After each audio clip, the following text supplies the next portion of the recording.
Devil's advocates whisper in the hall, where justice wears a mask and truth begins to fall. Every thread they pull, every lie they weave, in the courtroom's dance, who's left to believe? Oh, the devil's in the details, hiding in plain sight, innocent until the gavel steals the light. True crime echoes through the hollow night, fighting injustice with no end. The devil's in the details, hiding in plain sight, innocent until the gavel steals the light. True crime echoes through the hollow night, fighting injustice with no end in sight.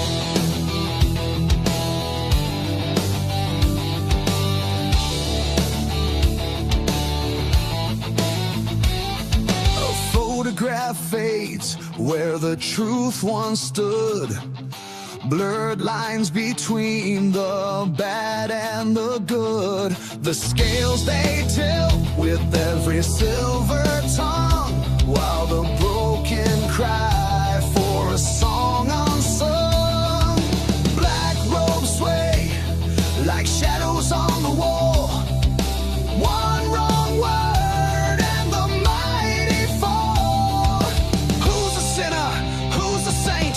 The jury's out, but the verdict's faint. Oh, the devil's in the details, hiding in plain sight, innocent until the gavel steals the light. True crime echoes through the hollow night, fighting injustice with no end. The devil's in the details, hiding in plain sight, innocent until the gavel steals the light. True crime echoes through the hollow night, fighting injustice with no end in sight.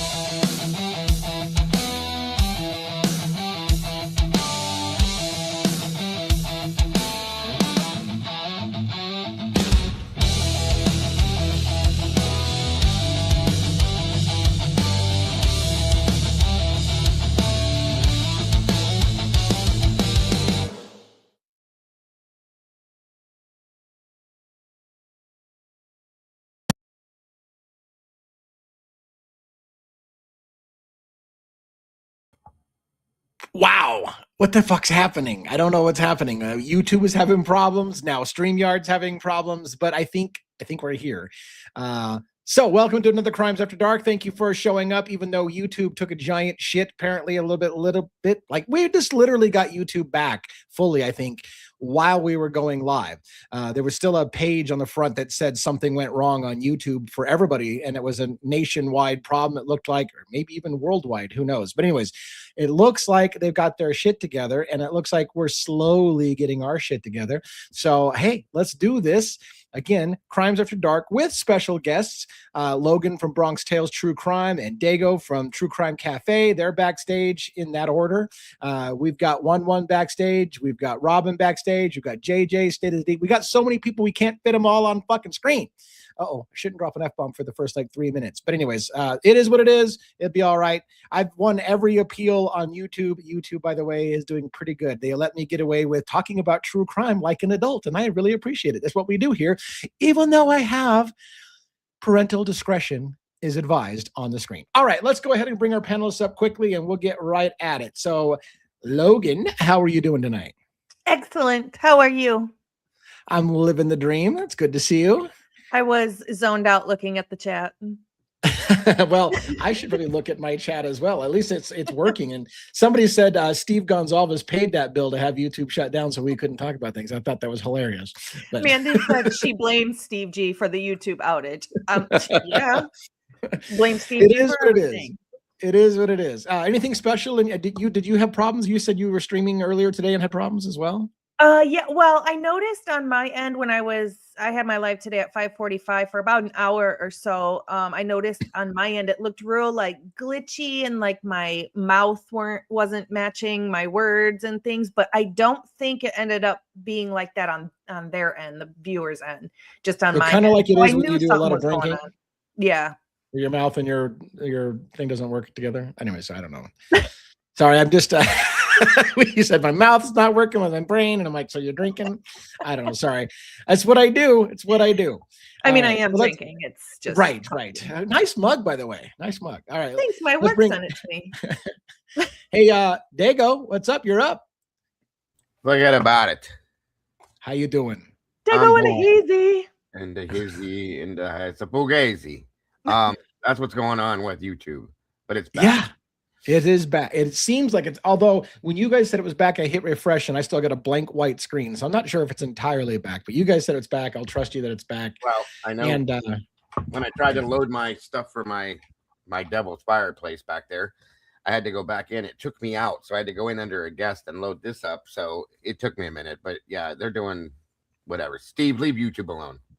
wow. And I apparently watch too much sports because I hit refresh and all I've got is a bunch of Seahawks stuff and some hockey players fist fighting and shit all over my YouTube. So it's working and I'm distracted. I watch some fights. But anyways, all right, let's have anything special before I bring on my next panelist. Anybody, anything special today for you? I had a great show with the Custody Queens and Ron Funk. That's all Very I cool. did today. It was a great Well, show. that's enough. If that's all you did today, you did good.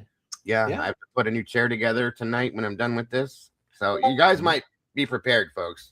Somebody sent me a massage chair to be able my actual chair that I sit in here. It has a massager in it. So if you see me, Nice. Is it going to vibrate? Are we going to hear it vibrating during the show or anything? Or that might be interesting. I don't know. Yeah, If I start right, making yeah. weird faces and Google eyes and like rolling my eyes in the back of my head, then, you guys will understand what the hell's going on over here. It was just All a right, random but, person you know, that I'm sent you a just- massage chair. Yeah, was it a It's random person? One of my subscribers, they love me. That's amazing. Oh my God. They do. Yeah. They love me. They love me. Nobody sent All me a of Jago's vibrator, so- subscribers, can you subscribe to me? Because I want one too. Right, right. Yeah, oh, that'll be great, Logan. That way, if we both get one and we're sitting here going, We're both sleeping. Special Okay, guest yeah, is sleeping too. exactly. you need to stop with the faces. All right. So let's put it away. I don't even. I'm gonna have that etched into my memory. I gotta know. No. I'm gonna bring in one last so he can do his monologue right at the end and get his family off to Neverland. Sorry, we do that a lot on this the backstage. All right, let's do Robin. How you doing? You're muted. You're muted. There we go. Oh my! Don't tell me I'm gonna have mic problems. And oh my God, she just dropped out again.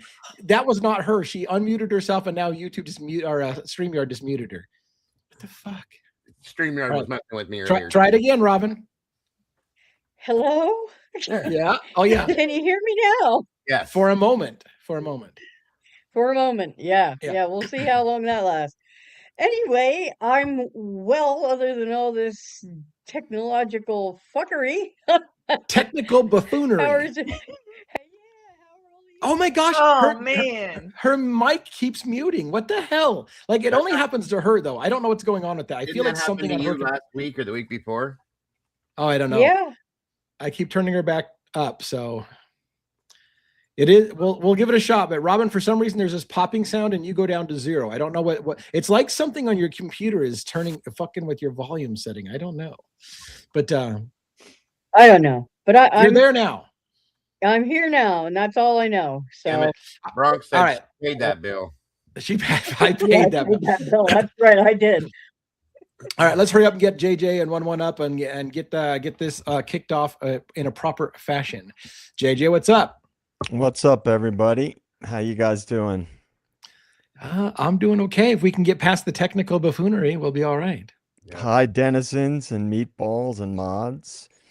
I'm upgrading my gear. Uh-oh. That's in the works. I got a new webcam that I'm gonna get. I'm gonna get an extension so I could hook my computer up to the Ethernet, so it's not on Wi-Fi. Mhm. Yeah, So it's a Perfect. little stronger. I Yeah. love that. And I That'll be- upgraded my whole video editing suite. I switched. I got rid of Premiere Pro, and I got the Apple Creator Suite. Oh, Nice.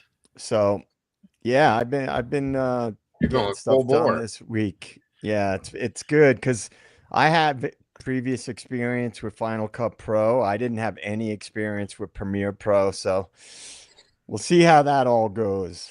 Yeah, Premiere Pro, all Adobe products, in my opinion, has a steep learning curve if you're not used to their world, and really no consistency between their apps, because like different people work on each one of the apps and they all behave differently. Like it'd be nice if once you understand Adobe's way of doing things, you understand all their products, but that's not my experience, at least. Agreed. All right, let's get one up on stage, and how you doing this evening? Good evening. Good evening. Hello. Hello, everyone. Hi, One. Good. So, what do you think? You want to do us a monologue tonight? Sure. Do it. All right. Is it good to be alive in the den? Always. On a Tuesday night. Juliana, my daughter, Jackson, my son, hope you're feeling better, and my beautiful wife. Love you guys. Have a good night. Keep your voice low. This isn't the kind of anger that wants attention. Doesn't raise its voice. It doesn't need to. It's the kind that settles in after you've been told, again, that everything makes sense. After explanations are delivered with confidence instead of proof. After questions are labeled disruptive. After silence is framed as closure. That's where this begins, because some stories don't hold up when you stop rushing past them, because timelines strain under their own weight, because details are minimized until they vanish, because responsibility has a way of dissolving into procedure, policy, and that's just how it works. We don't accept that here, not loudly, not theatrically. We apply pressure. Slow pressure. Uncomfortable pressure. The kind that forces a story to either stand or shift. This isn't about outrage. Outrage burns out. This is about persistence. About sitting with the parts no one wants to revisit. About noticing how certainty hardens long before clarity arrives. About recognizing when confidence is used to end a conversation, not answer it. We don't rush to blame. We don't rush to defend. We hold the record open. We read what's buried. We pay attention to what's missing. Because systems don't fail loudly. They fail quietly, behind closed doors, with language that sounds reasonable until you slow it down. If that restraint feels threatening, it's not an accident. Controlled scrutiny always is.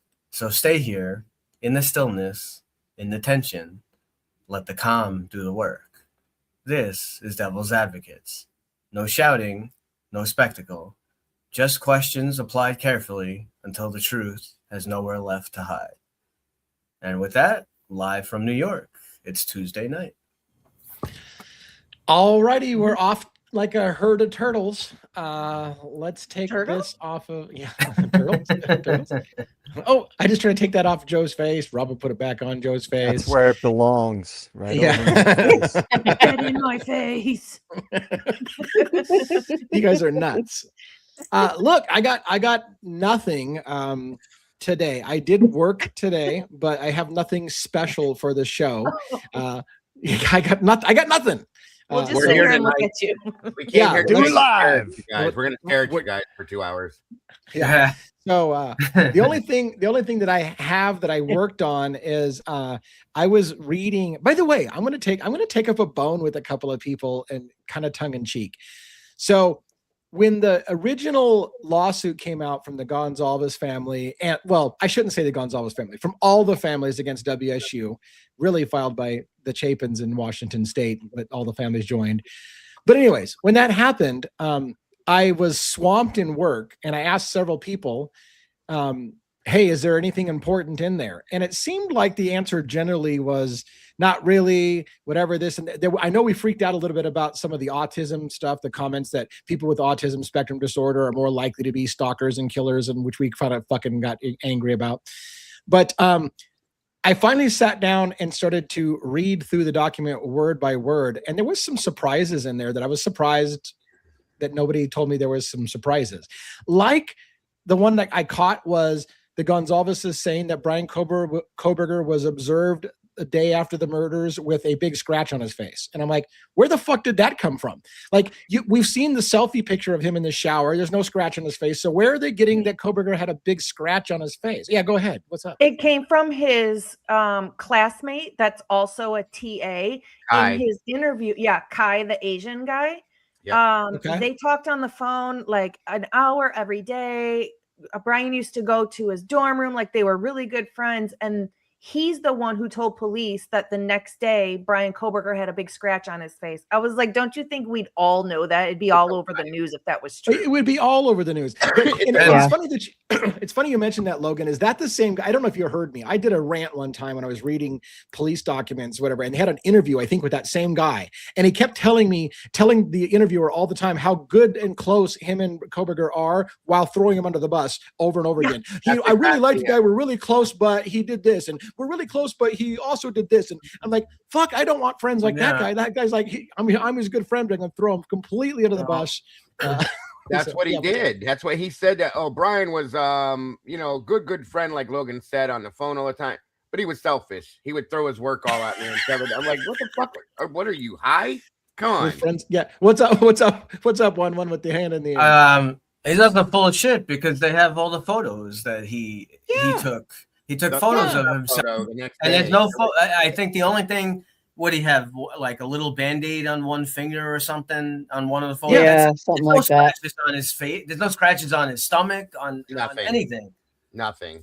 Well, what's interesting too is during that interview, that kid is actually reading off something and he doesn't know English that well. So he's asking what the words are during the interview. Like a prepared script almost. He's definitely reading something and didn't know what some of the words were. Yep. So it wasn't something he wrote. He extended the lie and said that Brian told him it was from a car accident. What? Wow. Right. And again, there's no if that scratch was there, we would have had a million photos of it all over the internet as proof positive that he did it. And here's the other part that stunned me.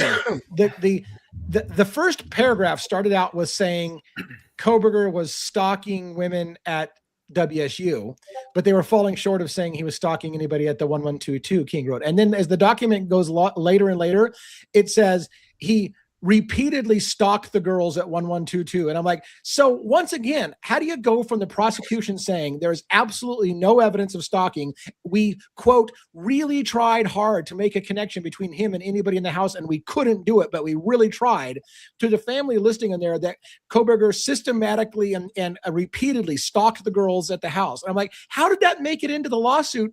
Like, somebody's not telling the truth. Either the prosecution's not telling the truth, who said there's no evidence of stalking whatsoever, and we don't know how he even picked the house, or to the family saying he was clearly stalking the girls over and over again. Like, it just, the whole thing just is a shit show. You know what that document does? It gives WSU even more ammo to just go in there and just tick off things one by one and be like, you lied here, you lied there, you lied there. It's just giving them more fuel to fight, to go ahead and go to court. Amen. Yep. So, I mean, there were some things on there, that were good for them if the families can prove it. They said that there was 13 documented times that Koberger was had been reported for stalking behaviors, that they had to have security escort girls to their cars because they were afraid of them. If that's documented and had been documented, then it's bad for the university, right? But you have to wonder half the stuff that's in there, which we kind of know aren't true, or at least we believe is not true. So can they prove half the things that they say that they're going to prove? You need a little bit more info than that. Right. Like one of the big things with that is the timing of when, I mean, if someone, does some kind of offense or whatever it is, there's different restraints on that. But if, did like 10 people come forward after he was already arrested? Right. Like what's the context? What's the context? And saying that he would, like, what is it that, you're saying that, he was stalking them, but is are these people who, there's a lot more data that has to be gotten from this. So these people that they just thought he was a hard grader, and they didn't like how he was grading, and we need more info. And a lot more info. It's funny because now that you mention it, it is very common when somebody gets identified as the killer or the perp in something, and their picture gets on TV and their video, all of a sudden people start remembering, oh, I had an encounter with him before, and this, blah, blah, blah. And all of a sudden new stories come out. And like you said, the timing of when those stories come out are important, because all of a sudden everybody wants their 15 minutes of fame. Oh, you know what? I had an interaction with that guy. Of course. And it was creepy. Yeah. So someone could have had like just a small little debate with him about something on the news or something, and they don't, all of a sudden. Go, what's up, Diego? The show I did today with Custody Queens and Ron Funk. Ron Funk is an appellate attorney, for those of you that don't know. That same thing got brought up. We talked about that today, and Sam said that the thing is, with all that stuff, they're going to have to prove that the Jesus Christ, the link between these things, okay, is going to have to be proven. And if they can't prove it, that the panel or the judge or whoever the judges are, they're going to toss that shit. It's going to get thrown out at some point, per se, because there's no plausibility with that. There's no link to anything with that. And it's basically going to be stated like, why are you bringing this up? This has nothing to do with this or this. So in turn, that's something I'm kind of looking forward to. Me too. And actually, they put Brian Koberger on a performance improvement plan. So they did their duty within what they were supposed to do as far as being whatever. Yeah. I mean, I get what they're trying to do. They're trying to show, a pattern of behavior, and that the college, failed to. Well, let me point out some more fuckery I think that they did. They tried, in my opinion, they cleverly tried to point to statistical facts. It was a procedure that they had that we're working with at WSU, one of the many manuals they point out, that said, when you reprimand somebody for behavior, you need to be careful how you do it, because it can embarrass them and cause anger, and then they can retaliate and commit violence because they've been shamed and embarrassed. So they almost tried to say, you didn't take care of it, but when you did take care of it, you just angered him and made him go kill people. And I'm like, you can't have it both ways. You can't say you addressed it, but you didn't address it, or when you addressed it, you made him angry and he killed somebody. And on top of all that, the letter he got being dismissed from the program, he didn't get until the murders were already over and he was on his way to Pennsylvania. They literally cut him from the program after the murders. So you can't say them cutting from the program caused him to lose his shit and go kill somebody. Like they've got some problems, it seems like, with the timing. And they're going to point out, I was informed today that they're definitely going to point out, if that's true, what you just said, then why didn't he go after anybody at YSU or WSU? Why did he go to a completely different state in a completely different college and go after people he had no idea who they were, instead of the people that he was having these bad interactions with? That's going to be a big deal they're going to bring up, I was told. So that could shut it down right there. Well, also, go ahead, JJ. I was just going to say, regarding the scratch on his face, I mean, you don't think investigators went to the professors and the people that he interacted with at WSU after, they got onto him to say, like, did he have any marks on him? Did he look like, unusual? Did he have any injuries? Right. That would have been something that would have come out very early on. His doctor. The mainstream media would have been all over that. And I believe he went to the doctor pretty early on too. That Tuesday, right after he went, and there's no report of any weird scratches or anything. So it's what it felt like to me. And it's funny because when I read it, I thought to myself, if the families can prove half the stuff they said, it does look bad for WSU. But it also simultaneously felt a little bit like throwing spaghetti at the wall and seeing what sticks.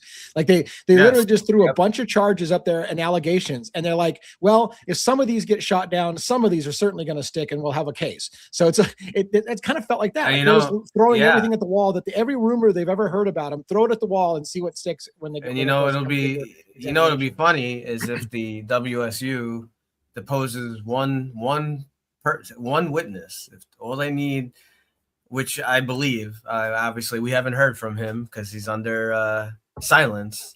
Ray. All we need to hear is Ray. Imagine that they have one witness that they call up, that they bring in to depose, and he gives them info proving that BK could not have been at the house, was not at the house.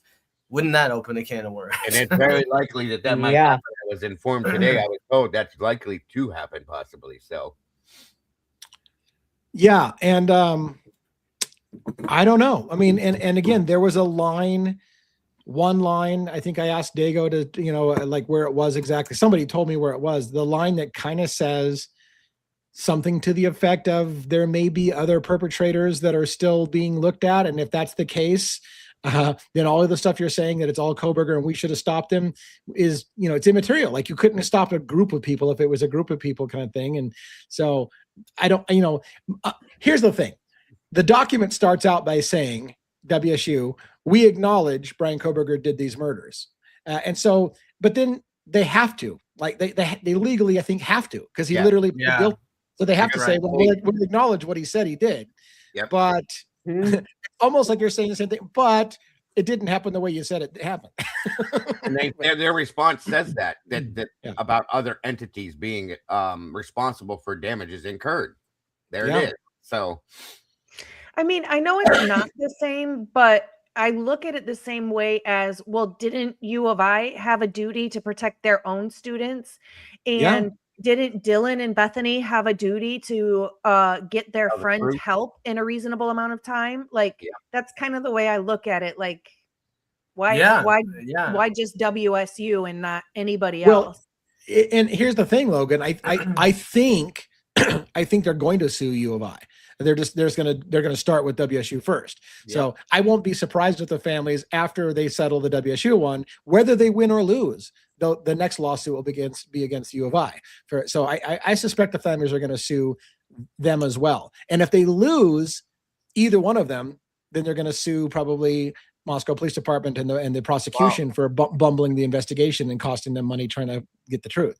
I asked about that today because there is a statute of limitations on that stuff. But I was informed as of right now, they can't just go sue Latah County, Moscow PD, U of I, blah, blah, blah, whatever. But here's the thing, this WSU lawsuit can open that back up to give them the ability to do that, which is another great thing. So, there's a few things I think, guys, this is going to open up a whole new can of worms completely. So right. I mean, like you said, because somebody else is talking about the kind of the statute of limitations on suing Idaho. But like you said, if during the trial at WSU, new material evidence comes out, it can open up the can of worms to go after University of Idaho, because something that came out during that trial at WSU, they point the fingers at Idaho, and then all of a sudden they'll be like, oh, well, now that we know Idaho did something, we reopen Idaho. So I think that's WSU's strategy to that aspect, that they're going to say, you know what, you want to come for me? Well, this didn't happen, but guess what? It did over there. You need to head that direction. So that's where it's going to go. I think there's a strong chance that they're going to be able to prove that Ashley Jennings and Mr. Santa Claus over there played games with Discovery.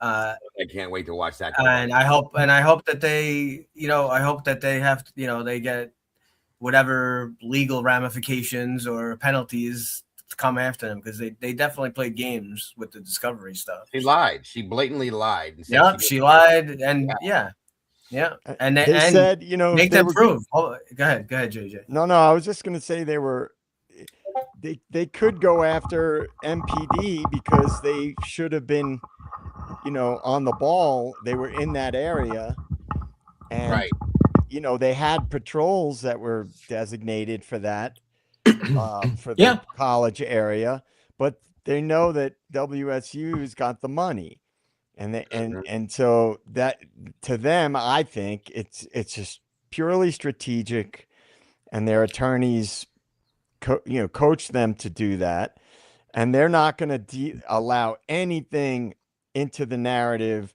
that deviates from BK's a guy, he did it himself, because anything else raises questions about him, because like you were saying, DA, if there's other perpetrators, that chips away at the official narrative, and then it raises a bunch of other questions. Well, how come these other potential perpetrators weren't investigated earlier. Then it has to open a whole other can of worms. Yeah. And I almost guarantee you, this was brought up by, I think it was Dr. Turvey or whatever, that I almost guarantee you the families were told, the best thing you can do is shut the fuck up and let us do our jobs. We got the guy. Trust us, bro. And they did. Most people would. Most people would trust law enforcement when they say, look, we've got this. The best thing you can do is stay out of this. Don't talk to anybody. Don't take any media reports. Yeah. We've got it. Trust us. We will get retribution for you. And then when you find out later on that they bundled the investigation, you're like, but you told us to shut the fuck up and not talk about it. Yep. So, yeah. Something else. Speaking of trust, they want us to believe that everything that Dylan said. They want us to just completely believe her blindly. But if we do, that's fine. But if we do, then we have to believe her when she says, I've never seen that man before, when they showed her a picture of Brian Koberger. Yeah. Thank you. Right. Very Yeah. good. Yeah, so Something many else- little things like that we forget. So many little things we forget about those kind of things. That's going to come up. That's going to come up in trials, on civil trials on these things, I think. So I wanted to ask you guys something tonight too. I remembered I wrote it down. I had to go find it, but there was a statement brought up by one of the, I think it was Kristen from the Custody Queens today or earlier. And I went through these and I didn't remember seeing it. And I guess Harsh Reality had done a segment on this. And so she sent me the screenshot and I looked at it and there it was. But at some point earlier on in the case that I guess Steve was approached by somebody pulled in his driveway, even in fact, and said that if you go the direction of Dylan and Bethany and you hammer away at that, something's going to happen. So he was threatened. And I never heard this before, even though I went through those text messages and stuff like that. But does anybody remember hearing that anywhere? Yeah, it wasn't it. He did say that in the text message, like somebody pulled in my driveway or something. And then Yeah. they I do threatened remember him. that. Said Mhm. that you'd need to leave this That was alone. with Brad Thompson, right? Or Norton. Brad Norton. Norton. Brad Norton. Yeah, it was Brad Norton. Norton. And I had gotten those messages, but I never saw that part of it. So that like just flipped a switch in my head immediately. Like, wait a minute. So because I remember, It's true. It's true, and that was I think yesterday Harsh was going over that, and I think what he was hitting on with covering that again, even though it happened so long ago, was that seemed to be the pivotal moment where Steve G did a complete 180-degree turn. okay, like- and so that makes sense. But like, if that's Right. the truth, you didn't report this to the police. You didn't say anything about this. That's to try Yeah. to prove to try to have truth in this statement. Right. You would think there would be a police report filed, something like that to back this up. You know what I'm saying? I don't believe Steve G. I bet you anything it was somebody just turning around in his driveway to go the other direction. That's what the point I'm trying to make. yeah. And then I've been saying this for the longest time. I don't trust Yeah. him. Right. Just it has nothing. It is my gut feeling, and I have to always follow my gut, and nothing ever, unless it's blatantly gets disproven. I always trust my gut, and I always felt something was off about him. I've said this numerous times. That crazy segment on that news show early on, before BK even came into the picture, where that former law enforcement, former special forces guy said, he said that he thought Steve was guilty. Now that could be him picking up on a vibe, that's a shady vibe. Yeah. Right. And that guy got wiped from the scene so quickly. You never heard from that guy again. Yeah. But Right. I think that the vibe he gives off is it's just weird. It's just, I don't trust him. He literally said that Brian Koberger connected to 1122's Wi-Fi. Right. Yeah, he said it Once touched again on the Wi-Fi, which was another lie. Never happened. Yeah, another lie. And then he said, I must have read it wrong. Shut the what? Did you see this other thing about the mail? Apparently they had like some kind of warrant for Kaylee's mail Yeah, yeah. I saw a few creators Yeah. were talking about that. That came So I out wonder- early on. Because Yeah. apparently, this was about possibly a stalker or someone made a threat or something to They her. said they or- had to meet with investigators because they had to sign something. But so that's that interesting. But that's they're not odd. with their mail. Yeah, but It's I don't know. It's kind of odd. I mean, it's like what we're supposed to believe law enforcement, but then we're supposed to believe the family members. Then we're supposed to believe this. Like, I don't believe anybody anymore. I at know. all. I know. There's Logan, too many I listened to conflicting your. accounts. Oh, I'm sorry, Robin. Oh, that's all right. I was just saying there's too many conflicting accounts from so many different areas that how are you supposed to know which way is up? And that's why I hope it does, this lawsuit with WSU does go to court, because we might find out some more truth. I don't know that we'll ever have the complete truth of everything, but we might actually find out some more things that are actually real. Right. Yeah, that's what it was, Amanda. Warrant for UPS. Thank you. The warrant, right? What were you going to ask, JJ? I just said I heard some of your show today, and you and I guess some of your chat were talking about how the Bethany and Dylan and a lot of the other people that were interviewed, like early on, they were never like, what happened? Tell us, what happened to our friends? Like, what's going on? Explain, and then when they did their follow-up interviews, they were just like, oh, like people had no emotional impact whatsoever.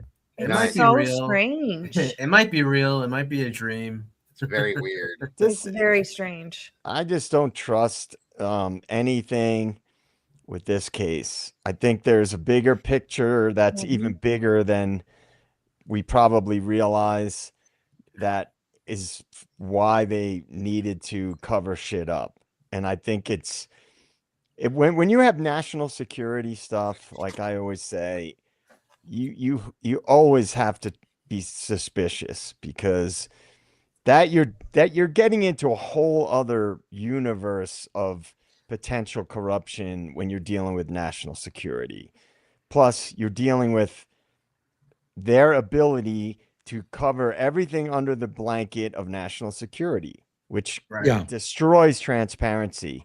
Essentially, I don't know if people know this. I'm sure they do now with the Epstein files. They can basically put out fake documents. If it's in the interest of national security, they can do literally anything they want if it's covered under national security. Very true. Yeah, that's terrifying, because again, what does it leave us if at the end of the day we can't trust public documents, public disclosure process? Like if they can lie about anything they want, it's like, well, then why do we even fight these cases? Because you can't get the truth anyways. But hopefully that's not happening. That's the slippery slope. It's like the government and the intelligence agencies, who have very suspicious tentacles that go into a lot of other areas that logically they shouldn't, but they do. They can just, if something's deemed national security, there's no boundaries what they can do once it is covered under national security, especially if certain agencies are involved. Then it's all bets are off. We could be, I'm not saying that I 100% think this is specifically what happened with the Idaho 4, but a lot of the stuff we've been given, even with documents, could have been doctored if the power elites within the intelligence community and national law enforcement, they could tell any police force, you're going to do X, Y, and Z. They have to do it. If it's under the blanket of national security, they have to do it. Really quick, let me address this comment that's been on the screen for a bit. We've talked about this, Jesse Lynn, 5846. We talked about this again. One's NYPD, and he about lost his fucking shit. And he's like, "What do you like? How do you walk in there and let a guy walk around on a quadruple homicide carrying a knife, and you don't fucking demand the guy drop the knife and you secure him? Why do you not open up doors of the house that are locked and not break it open. You don't need probable cause to break that door open on the crime scene. You don't know that the killer is not still secreted in the house somewhere. Like, none of that went logical, other than to say, well, you don't, if you already know what happened, you're not worried about certain things because you already know what happened. But that whole thing with Hunter Johnson carrying a knife at one point when the police came in is just mind-blowing. That wasn't handled differently. I already had a problem with why the witnesses weren't separated out front and were allowed to stand there next to each other and get their stories straight without being separated and asked when you've got people who were in the house during the murders and you're not separating them to find out what their story is to see if it's consistent. How have you already ruled? Tell me, I'm going to lose my fucking shit. Tell me how you've ruled out the 2 survivors as being involved in the murders. How did you already fucking rule them out? And you don't possibly think that, hey, who's actually here at the scene? Maybe they did it. Maybe the guy that came over next door and walking around the house with a knife did it. No, you ruled all those motherfuckers out immediately. How the hell did you do that? I'm sorry. Don't forget that night at the police station and give all their interviews. Then they say, okay, guys, we're going to put you all together in a hotel. You can have a party tonight and make sure your stories are all straight too. You know what I mean? Did you guys see, but even worse than that, before they even went down, didn't they go, a bunch of them went to Emily's apartment? I don't know how many of them. A bunch of them took a shower and and you don't think they were talking about anything? Of course they were. Let's watch all the evidence. What were you saying, JJ? Well, I was going to ask you guys, I saw a video yesterday, maybe. I think it was Sherlock Holmes. Does that sound familiar? Yeah. Where it looked, in my opinion, it looked like an AI generated video, and it was supposed to be a surveillance camera across from the grub truck showing Kaylee and Maddie going over to the Gower's car. Yeah, I saw that. It's inside the bank across the street. Yeah. Okay. All right. So did you guys see that? Yep. I saw What did you think about that? Because he brought up something. I'll say this, and then I would love to hear what you guys think. Remember, we talked about one night where I was like, we don't even have confirmation that both the girls went home, right? Because we don't see them entering the house. We just see the car pulling up.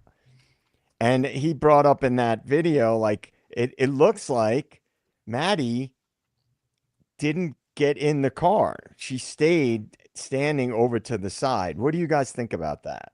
There's 2 videos, JJ, that are out, just to give you a heads up. I don't know which one you saw. There was one that came out that had looked like manipulated because there was some weird things with it, and where you can tell that, like, all the people that are standing at the grub truck, there's nobody there. There's no feet underneath or around anywhere. They're just not there. Then there's the other one that was actually released, and you see them get in the car. So I don't know which one you may have seen, but there's 2 that I've seen that are out. One's not okay, because the one that I saw, in my opinion, looked like AI. Yes. Yeah, and he was they were also showing it looked like there was someone standing, like, blocking, that was like blocked by the lamppost. Yeah. I saw that. I saw that video. That's the one I think that is actually AI. It's been manipulated. Yeah. See, it's fucked up. I know, and the AI shit's fucking driving me nuts because I don't know what to. So there's a photo, and I've been meaning to talk to you guys. It's funny, I've mentioned it before, but I didn't tell you what I saw. Now I'm going to tell you what I saw. There was a photo that someone showed. It was a hallway shot looking down towards Xana's room where Xana and Ethan were at, and in the doorway was a golf bag, like golf clubs in the doorway. And I'm thinking to myself, did we just all fucking miss that? And then I was like, okay, well, then people started, well, you remember the story? Hunter Johnson said he couldn't open the door for some reason, that something was blocking the door. And I'm like, so if Xana was far away from the door and up against the far wall from the doorway, what was blocking the door? Was it a golf bag? Like, and how did we not, like, and then I'm like, AI, did someone just fucking make an AI image and stick a fucking golf bag in there so they can fucking promote the golf bag story or the golf club story? It's the same thing they did. They put a shadow person standing in the doorway in one of those videos down there too. And it's like, stop messing with this shit, guys. Come on. I want to bring up one thing since DA brought up this issue. I messaged 1-1. I probably messaged Robin and DA a while ago on Discord about this. Remember when those photos dropped and you guys told me which one to look at for Yeah. Xana? Yep. I spent a lot of time, I'm sure we all did, with those photos. And one of the things I cannot get past is a picture of Xana. I looked at pictures of her, bunch of different pictures of her. The distance between the mouth and the nose on that picture. Now, people say, oh, she was bloated. She was laying there for hours. That's not going to change the distance between your upper lip and your nose, right? The mouth was open. So I looked at that picture many times, and every time I see it, it seems to me like the distance between the nose and the upper lip is much bigger of that. And then people will be like, oh, it's Xana. She was wearing a gray shirt. My point is, and I promise I'll make this quick and I won't go too deep down any rabbit holes. If there were bigger things at play, do we really believe that a national security umbrella doesn't have the capability to release crime scene photos that are doctored? We're talking about we're talking about DARPA. Their technology, their AI technology is 30 years ahead of what citizens have. That's a fact. That is a fact.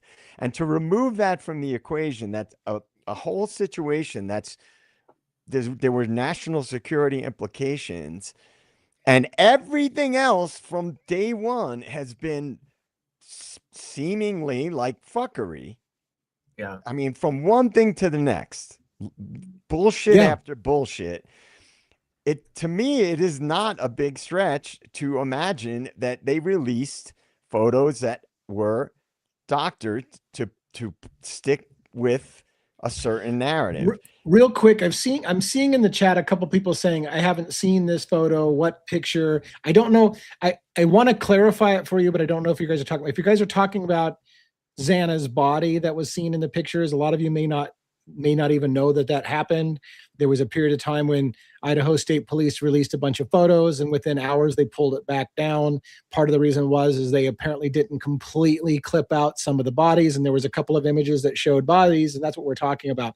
It was only up for a little while. Yes, we have the photos. We got all the downloads that were from the original thing, so it's available, and you can get them if you still want to. But it's funny because going along your line, JJ, about the whole manipulating photos, this is the thing. Now they've championed, Olivia Gonzalez has championed they want to pass a law that no one's allowed to see bodies in a crime scene photo.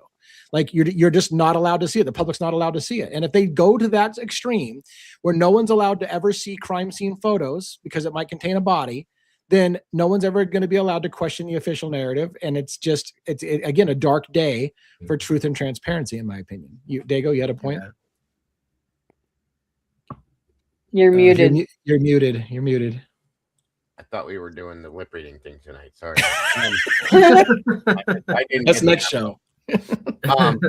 So do you think, again, I know I'm jumping in a rabbit hole here, but do you think that it's possible that those photos were released on purpose? I do. Yeah. Well, what do you mean by that? So like the accidental photos that we saw within that dump that were not supposed to be there, supposedly the reason why they yanked it down. Do you think that was done on purpose for some weird ass reason? So I've got thoughts about that, but I don't know where. So I guess I'll just tell you what my thoughts about it, because it may not be where you're going with it.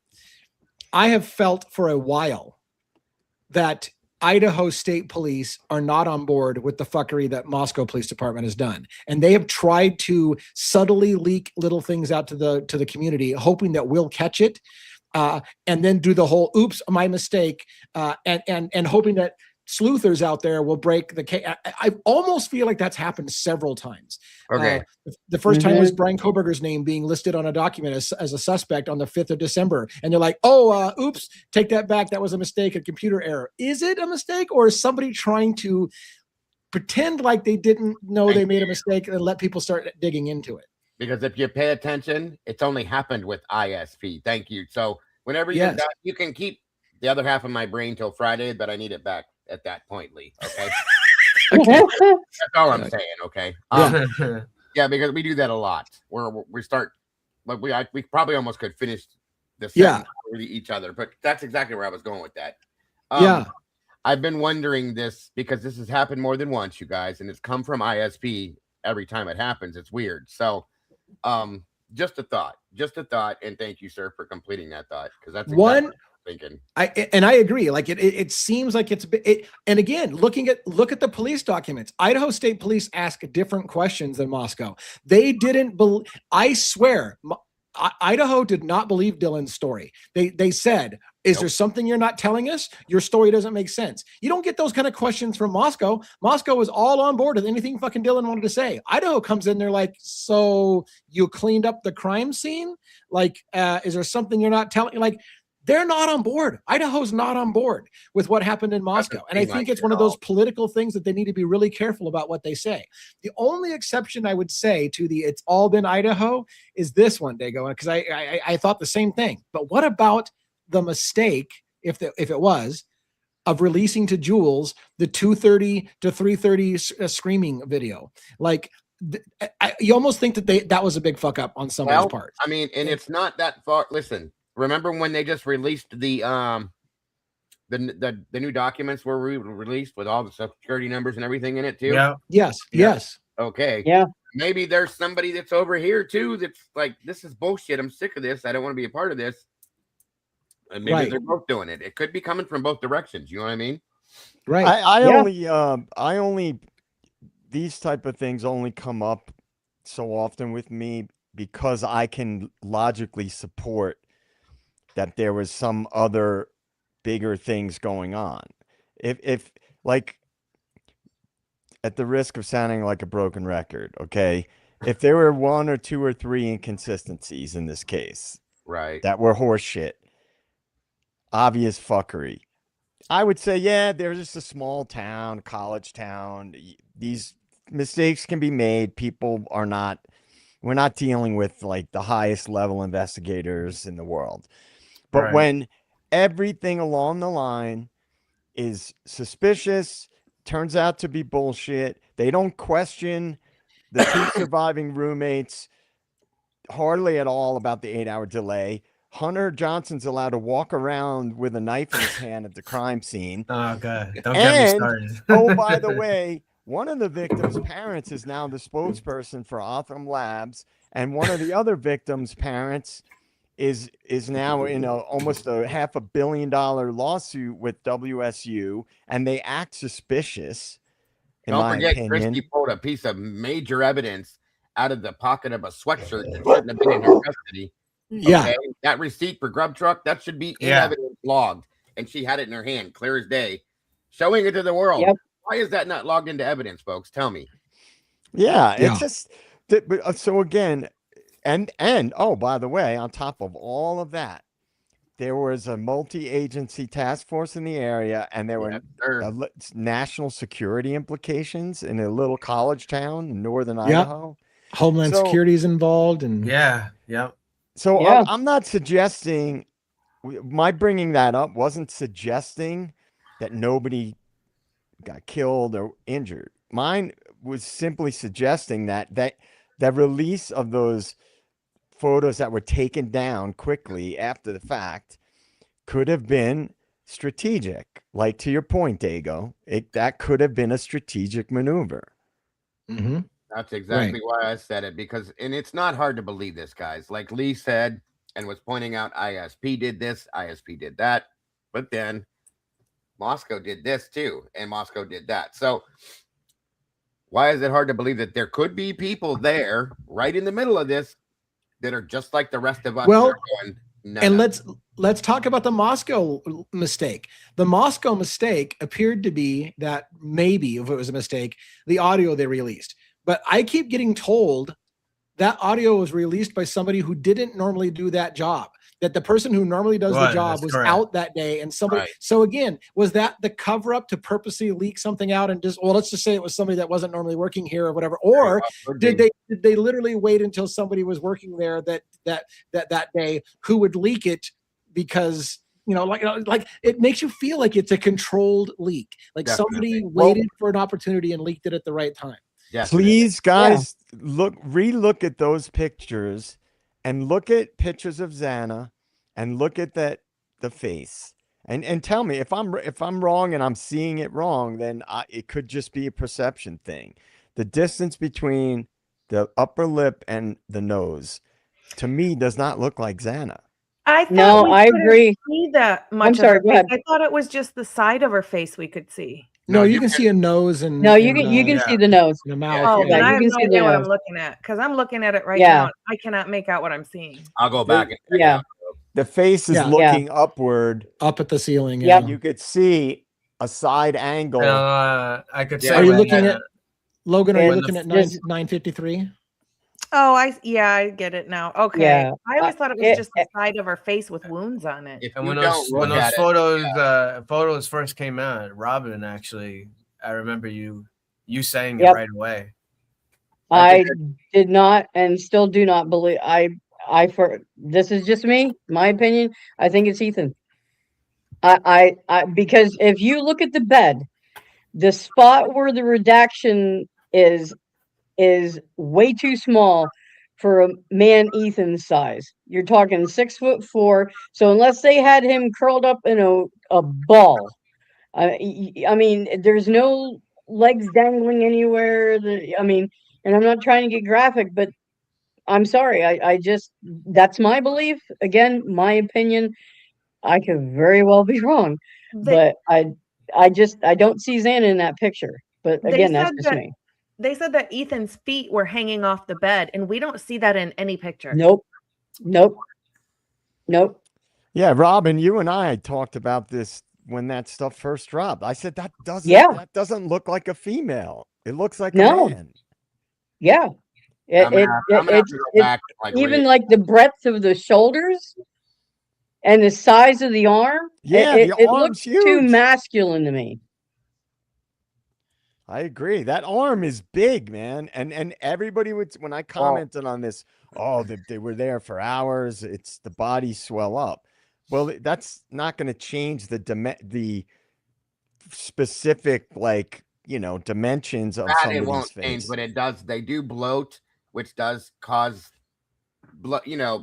puffiness and swelling per se. But like you're saying, it's not going to change like facial features. That's still the same face, period. And to me, under here looks more like a mustache. A lot of people say, well, it's dry blood or whatever. But to me, it looks, because at the time, correct me if I'm wrong, Ethan had a mustache, correct? Yes. I believe he had a lot of Okay. I was told, yeah. Okay. All right, real real quick, it looks to me like a lot of people haven't seen the photos we're talking about. So let me tell you, we're not going to show it. Let me tell you a few things. One place to find it is my Discord channel. Robin, can you post the link to the Discord channel? Sure will. In our Discord channel, we have a section called Crime Scene Photos, and it's by request only. We don't let anybody come in there unless you request it, because we want you to understand you can see something that you might not want to see. So you have to specifically ask for it, but it's not going to cost you money. It's not going to cost anything like that. If you go there, we have the original dump of all the photos. It's number 953, for example, is one of them, which is the one we're talking about. And I'll guarantee you, even when you go to look at it, you're going to not see it at first. You're going to be like, I don't see what you guys are talking about. You have to look super, super hard. It's on an extremely small edge of the bottom of the photo where they have a black box redaction, and they missed part of it. And you can, once you see it, you can't unsee it, but it takes you a while for your brain to see what you're seeing. And if you have a way to magnify, go ahead, Robin. No, I was just going to say, and if you go look at them, please be advised, they are graphic. Okay, there are some things. I mean, even though you're not seeing, deceased people in the vast majority, there is a lot of blood. So if you cannot handle that, I don't remember the numbers. Maybe don't look. Yeah, exactly. Yeah, that's why you have to ask to go there in our channel, because we want to make sure you're aware that what you're asking for.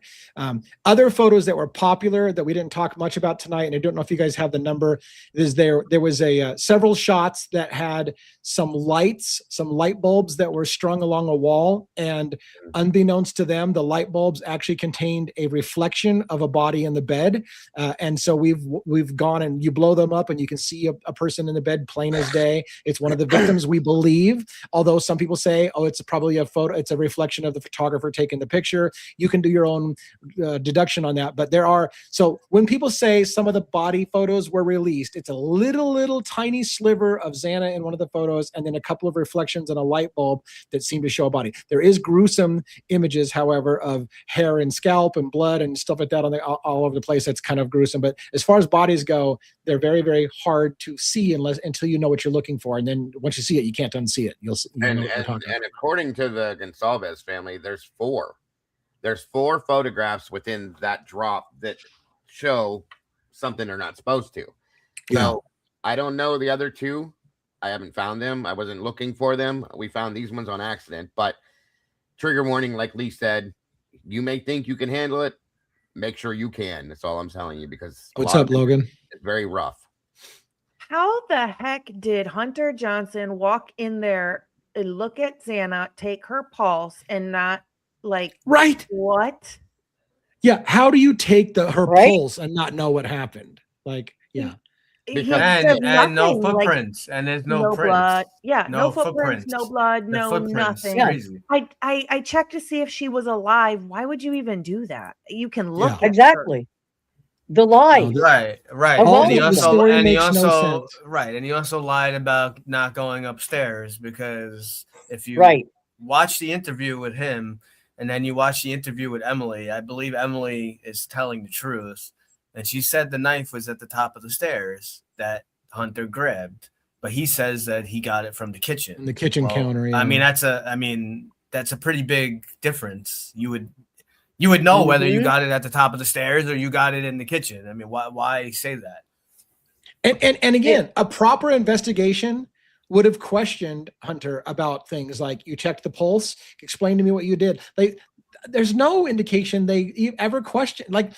It's a shit show. And again, my only answer is, you don't ask questions you either already know the answer to or you don't want to know the answer to. They didn't ask a lot of questions because they had already decided what happened, and they just didn't want to. They didn't want to have anything come out that would question here's what we're going with, guys. Here's what we're going with. It came in through this sliding glass door, and this is whatever, So I want that saying on a mug. So. Yeah, here's what we're going with.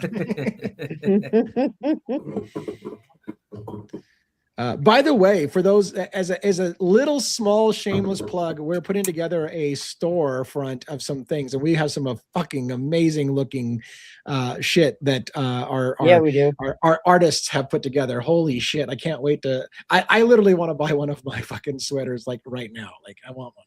But anyways, but it's coming. We'll show you that later for those who care about it. But it was I about peed myself when I saw some of the cool stuff that we were putting together. So yeah, they look great.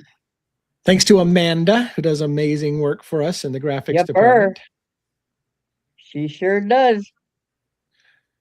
All right. So does anybody want to come up? Does anybody want to come up and ask a panel or make a comment or just throw some shit out like spaghetti and see what sticks, like other people do in this case?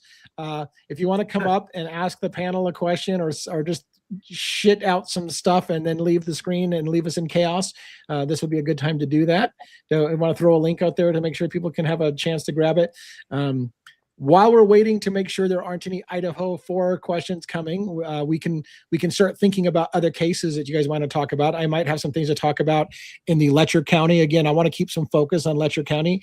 Sure. That is moving in a fast direction, and we want to talk a little bit about that and other things. In fact, what I'll say is I'm a little bit concerned. I had heard. So I called the FBI. I think I said this before. I called the FBI in relation to my concern that Sabrina Atkins in the case in Letcher County might not be properly prepared and whatever. And I wanted the FBI to hey, are you aware of all the murders that are being reported that people are talking about, all these, and they blew me off.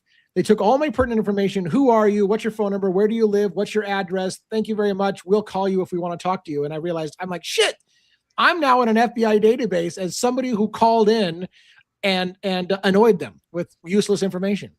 So, and then I was told by people who were locals that they call the FBI all the time, and the FBI does the same to them. Thank you. We'll call you if we want to call you, and nobody ever calls.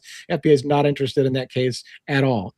Now, maybe that's because nobody has said the magic words that is required for triggering the FBI into action, or maybe they're silently working on it in the past, and we just don't know about it, but nobody seems to care about it. That's what it looks like. All right. Do we have any takers for coming on to the show with anybody? Or questions in the chat? Nobody. I listened to the Defense Rest earlier. She had an interesting show with the different women that were telling their horrible stories and some of the stuff they had to go through. And I tell you, after listening to some of the stories, I mean, I almost want to take a flamethrower and burn the town down.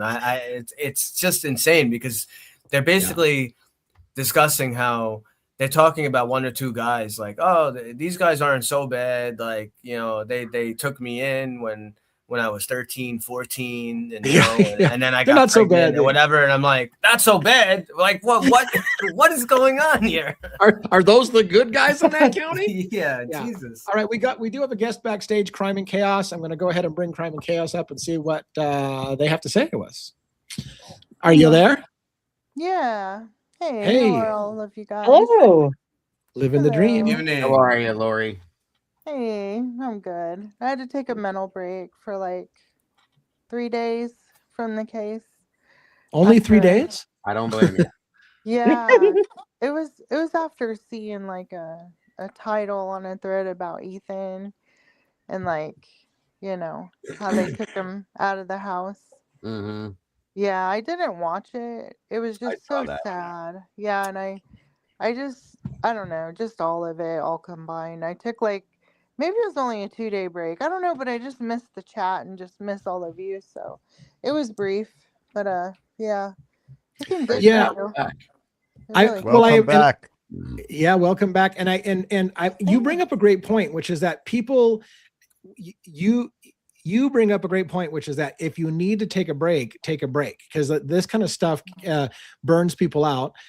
And for your own mental health, from time to time, I hear people say, man, I just had to check out from true crime for a while. And I get it. Like, it's not talking about murder and death and fuckery and things that we can't do anything about day after day wears people down emotionally and things with that. So yeah, Lori, it's good to take a break, but some of us have a boss that makes us work 30 hours a day. So I didn't say you had to take a break. Oh my gosh, you don't get 211. We're here for you though. If you need to vent or Gosh, that's a good point. Sorry. Yeah. Well, and I don't get to take a break either because I'm on almost every freaking day. So I don't think it's funny because I've worked harder since doing this than I probably worked at any job. I know that my former bosses do not like to hear this, but I think I'm working harder now than I've ever worked in my life. So, but here's the thing. I enjoy what I'm doing. And if you enjoy what you're doing, it is true that if you enjoy what you're doing, you don't work a day in your life. So while I'm working all the time, I enjoy it. So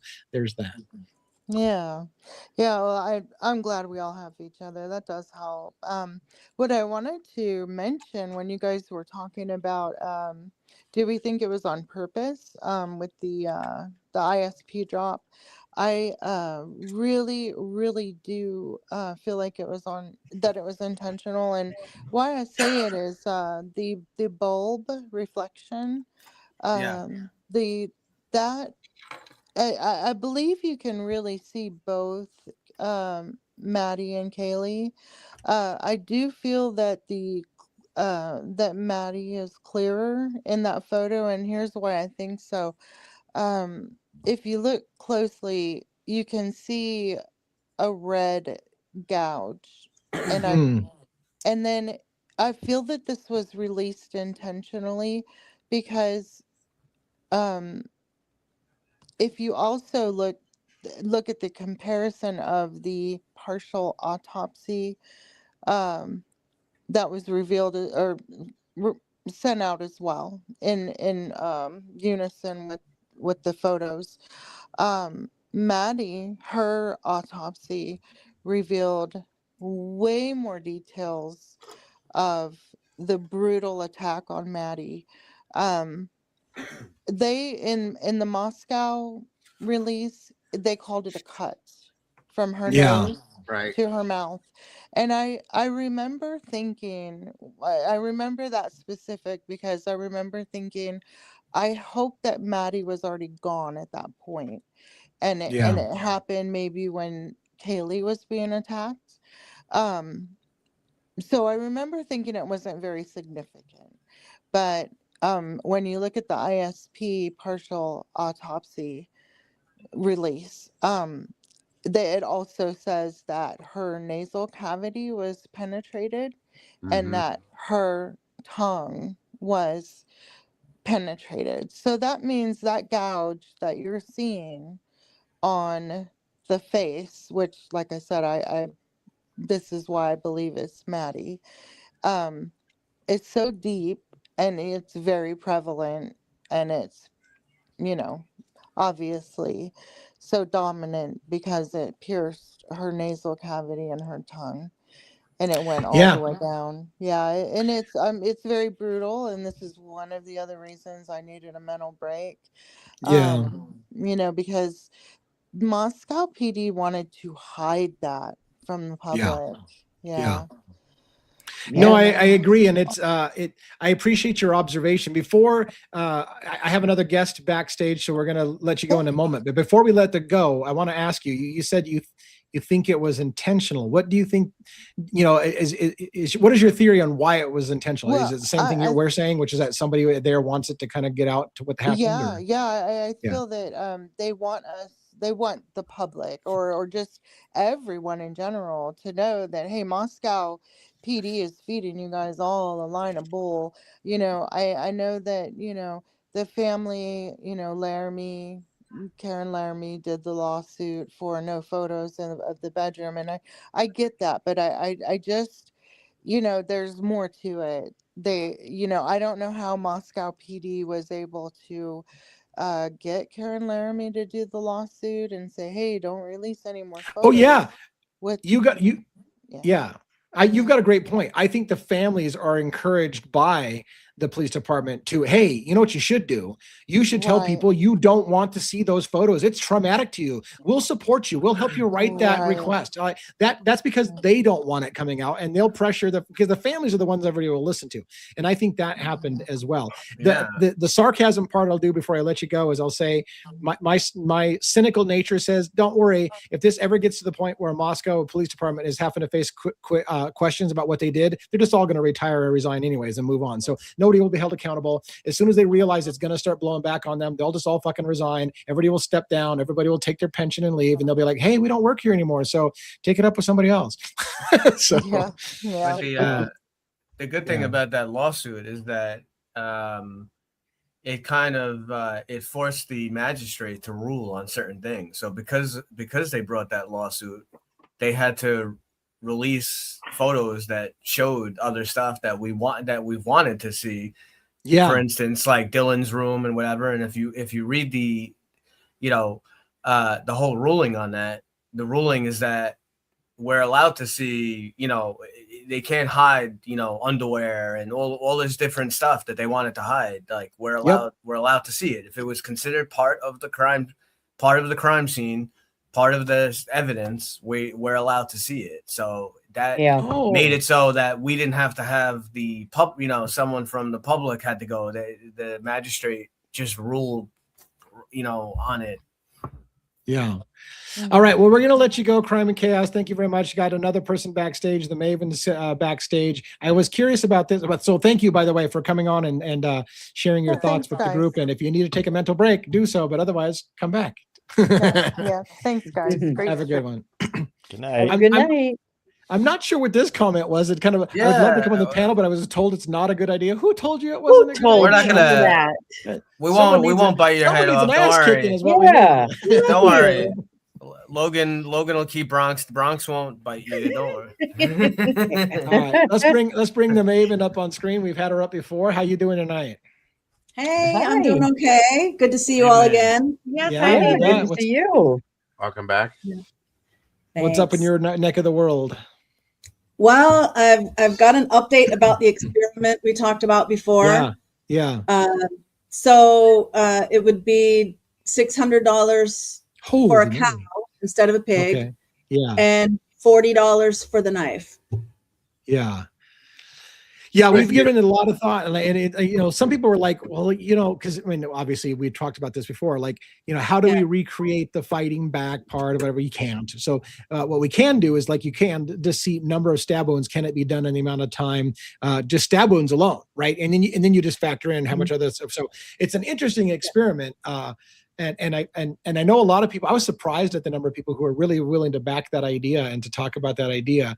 I don't know how much would a cow simulate. Well, that's Close what my enough. question was going to be. Is that Yeah. a pig, as I stated last time you were here, a pig Yeah. would work well because it is the closest Right. thing animal-wise to To human. human, yeah, Cowhide is different, therefore, because it's got for sure. it's leathery, okay, and it's not as Right. as realistic as it would be to human skin. So I don't know how well the comparison would go. You know what I mean? With a cow, it would have to be skinned first. Yes. Yeah. Absolutely. Yeah. Yeah. Yeah. Is a pig not available to that? I take it, or I can get a cow for a 6-pack. It's just more difficult. It would be maybe 2 hours, hour and a half, 2 hours for me to go to that place, it's on the other side of town. And whereas this is like 15 minutes from me. Understood. So it's, yeah. That's definitely a very interesting thought-provoking experiment, in my opinion. Yeah. So the two factors that I'm interested in that I think you would be able to figure out with the experiment is a minimum amount of time, right? And then also the exhaustion level of the person. Yeah. At what point does he start getting exhausted, and can he finish it? Sure. And also would be interesting too to see if doing this, where obviously like this is kind of like a simulation, would be what kind of bruising and stuff, because I assume there would be some kind of bruising on the bottom of your hand from some kind of mark, some kind of from doing that many, Also, I think multitude. I think if you're going to do something like that, you should use different weapons also to see what weapons provide which injuries. Do you know what I'm saying?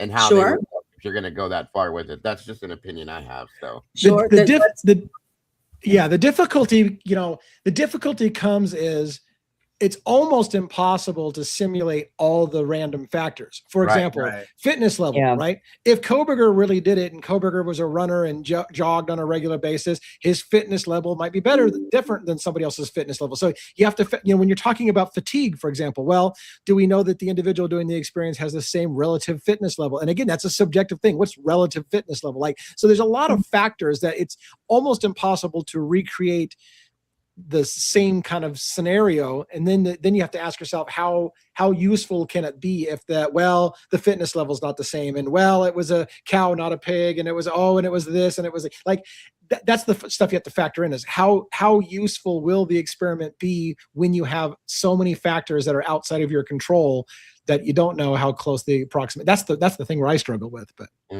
right. Agreed. So we're still thinking it through, and I think the exercise idea was a really good exercise idea. I just don't know if it's gonna like a lot of people say, this is the hard part. A lot of people are like, I don't know that I could bear to watch that. Like a lot of people won't be able to watch that. It would be disturbing for somebody to watch. Sure. It would be disturbing for me to watch. Like I'll be honest with you, it'd be disturbing for me to watch as well. So you would have to have a certain type of person to even kind of watch that and be able to go, okay, now I kind of get it. Because again, your mind's gonna go there and go, oh, this is what was happening to a person, and then you just start getting kind of like heebie-jeebies. Well, the pig would be deceased already, Lone Tree. That there would be no right no animal killing at all. But we wouldn't do that. Yeah. No, It- no. just to clarify for people, it would be done actually at the slaughterhouse. I wouldn't even take it from the slaughterhouse. Yeah. So it would already be killed. I don't know how much I can say. And then drained of the red stuff. Yeah. And then in the case of the cow, skinned, which then I think as long as the leathery skin is off, then the muscle and the bone, because I think that's a factor that people don't think of, is that you will be hitting bone. Right. Sure. And Right. so I think Most that part should be similar enough. Most definitely. Yeah, well, I appreciate you giving us an update. We'll talk to you more about that offline, Okay. not on the show about it, and whether or not we can replicate enough of the, what I'm saying, to do it. So yeah, appreciate the update on that, and we'll. I welcome feedback. Give me feedback. We can adjust it accordingly. Okay, If at all. good. Yeah, Okay. thank you very much. Thank you. you. Bye. Good to see you, Thank Maven. you. Bye. Thank you. All right. Hey, Any DA. other? Yeah, DA, can I steel man something? yeah. I'm gonna take this thing off your face, though. All right. Yeah. There you go. Oops. Because Damn it. we always talk about playing devil's advocates with ourselves, right? I think Who does that's that? the- Okay. Does that. Yeah, I think it's fair, right, to do that. You Yeah. have to do it. So let's steel man Koberger's involvement. Okay, is it possible that as a rumor and a theory has gone around quite a bit that he was a cleanup guy, right? Yeah. So let's just thought experiment. Let's say he met up with people involved in certain arenas of extracurricular activities through his time being there.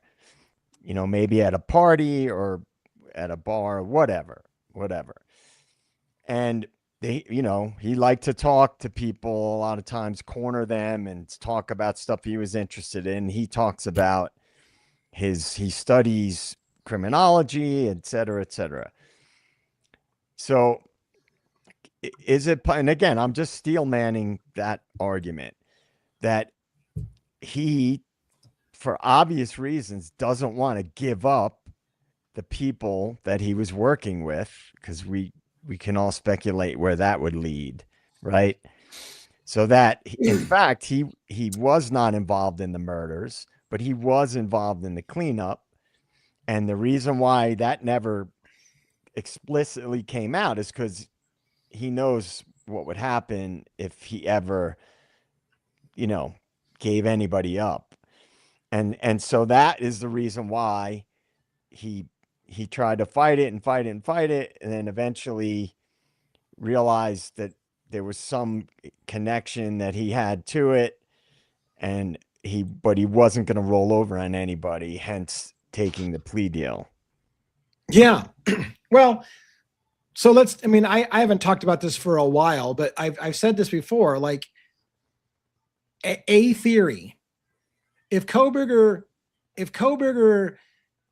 advised someone, hey, if you were going to kill somebody, how would you clean up the crime scene? How would you get away with it? Like, maybe he wasn't one of the killers, but he knew one of the killers or whatever. And they were like, hey, how would you do this? And gave some advice. And if the law enforcement got a hold of that and they knew that Koberger was involved in some way, because they knew that maybe he dropped somebody off, maybe he picked somebody up, but he didn't go in the house, but they knew he was involved. And so they just pinned it on him because, again, I can't tell you enough. Read the fucking book Framed by John Grisham. Watch how many times people who were just near the crime scene get pinned with it because they were just near the wrong place, wrong time. And it's like, well, we need somebody to go down. So this is going to be our person. And they don't give a shit whether it's the right person or not. It's just who was close, right? So if that happened to Koberger, and if he knew that it was, one example, Aryan Nation or a gang, brotherhood, whatever, where there's people that are in that gang in prison right now with him. You can't tell me that it's not impossible that someone said to him, look, if you just shut the fuck up and take the plea deal, we'll treat you like a king and no one will touch you. You'll have protection in here and no one will ever touch you. And it's the best you can do. Or you can keep fighting it and pushing for somebody else to be found guilty, and you're going to be fucking shanked and beaten to death in prison. What's your choice? And most people would probably pick you know what? I'd rather be treated like a king and treated special on the inside for taking the fall for something I didn't do than to be shanked and beaten to death in prison because you didn't take the fall and you let them keep going after the real people who were on the loose. So that's a plausible scenario to me. Am I crazy? No, I mean, I think that I'm just trying to look at all the possibilities that where he wasn't a killer, but he had a peripheral connection, and because of who it was that was really involved, and it can go even darker than that. I mean, we can go the corruption angle. You still got the issue with his car, though. You still even if he's a cleanup guy, and even if he knows what he's doing, like, I mean, I don't see how his car. We know that his car doesn't have fog lights, right? So, you know, was he in it? Could he have parked somewhere else and then someone else picked him up or something? I just can't believe that his car was at 1122, and either he was involved in the murder or he was involved in the cleanup, and they didn't find one speck of DNA in his car. Right. I have a big problem. I have a big problem with that. That's a huge problem for me. And I want to add two more things. So I'm seeing the chat kind of countering me a little bit, and that's fine about the he's not being treated by a king. I'll say one thing about that real quick is everything we're hearing is just that. We're hearing people report on what's happening on the inside. I don't know that I believe that Kohberger freaked out about his bananas or Kohberger freaked out about something like these are the kind of things that get told to people outside the thing to make you believe a certain thing going on. I don't know what his experience is really like, and I don't think any of us probably does. I will say this, though, about, again, if there were other perpetrators involved in the crime, and if those people have already proven they're willing to slaughter brutally people, you don't think somebody could have told Kohberger, this is going to happen to your family? Like, they've already proven they're willing to do that kind of shit. So again, if he knows there's other perpetrators out there who are willing to slaughter people brutally, and they're like, that's going to be your family next, your sister, your mom, your dad, that's coming for your family if you don't fucking take the plea deal. That's a possibility too. But, yeah.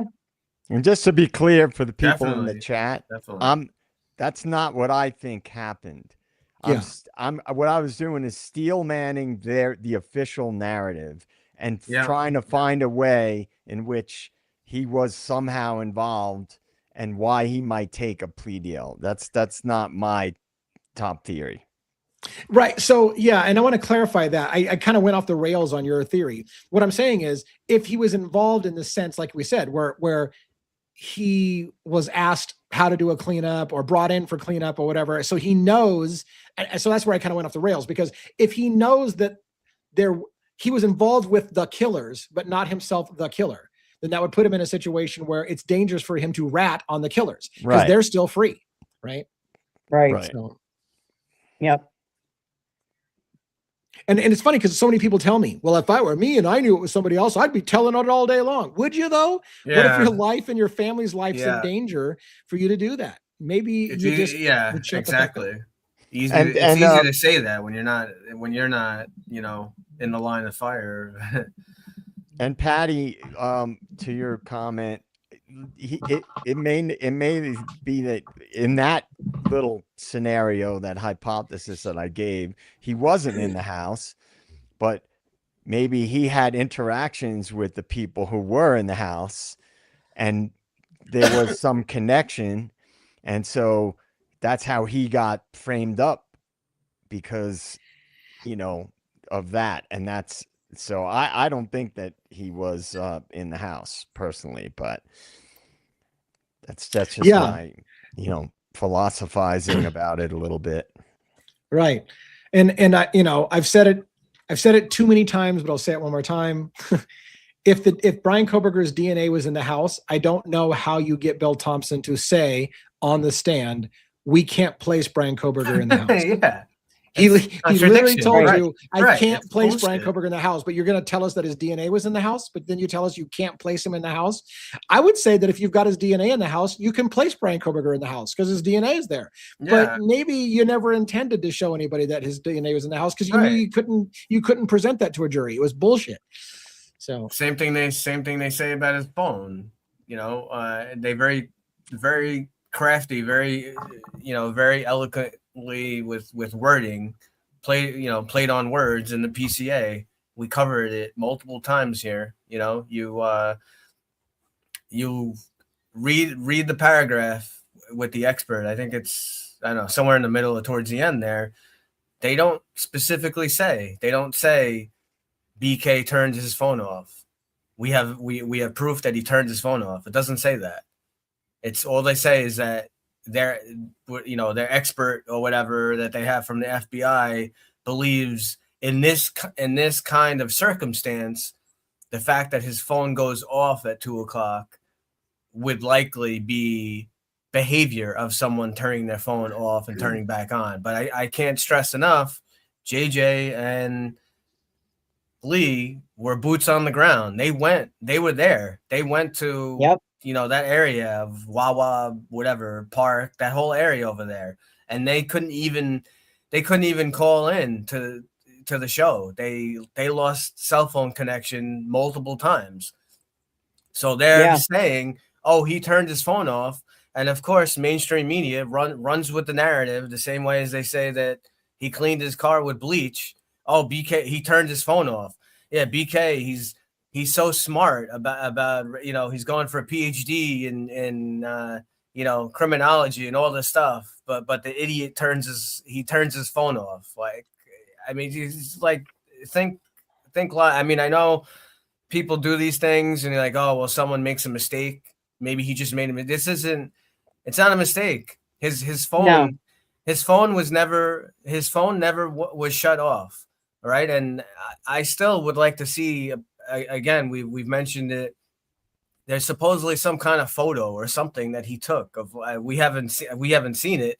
Something about the meteor shower or the sky or whatever. And the Cellbrite FBI husband and wife couple there that have come on and they've been on a bunch of different podcasts and doing their speeches say like, oh, the photo doesn't mean anything because it could be doctored. And if he turned his phone off, how exactly. And that their whole logic, I use the logic against them. Exactly. If your phone is turned off, how can you take a photo? You can't. If your phone has no power, you can't take a photo, right? Well, right. What if his photo just disconnected? So it appears that his phone was turned off. So he did disconnect from the tower, that you would still be able to take a photo. Exactly. And when did he have time to doctor the photo? I mean, exactly. Yeah. I mean, did he automatically sit there and think, oh, I took this picture. Shit. Now I got to doctor it all up. And and they pissed me off too. And then all of a sudden they're like experts at behavior. Like these guys they're supposed to be experts at cell phone data, not at behavior. So they're giving all kinds of analysis. Oh my God, look, he took photos of himself. He took his shirt off and he's giving a thumbs up and whatever.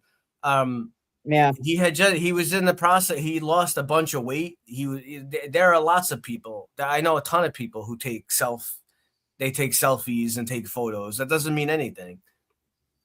Yeah. What I don't understand is, everybody says pretty much at 4 a.m. Well, then why did they deliberately ignore the car that pulls in at 4 freaking a.m.? Right. They ignore that car. They ignore the third car that pulls in, but they decide to go after just the middle car that pulled. Like, it doesn't make any sense.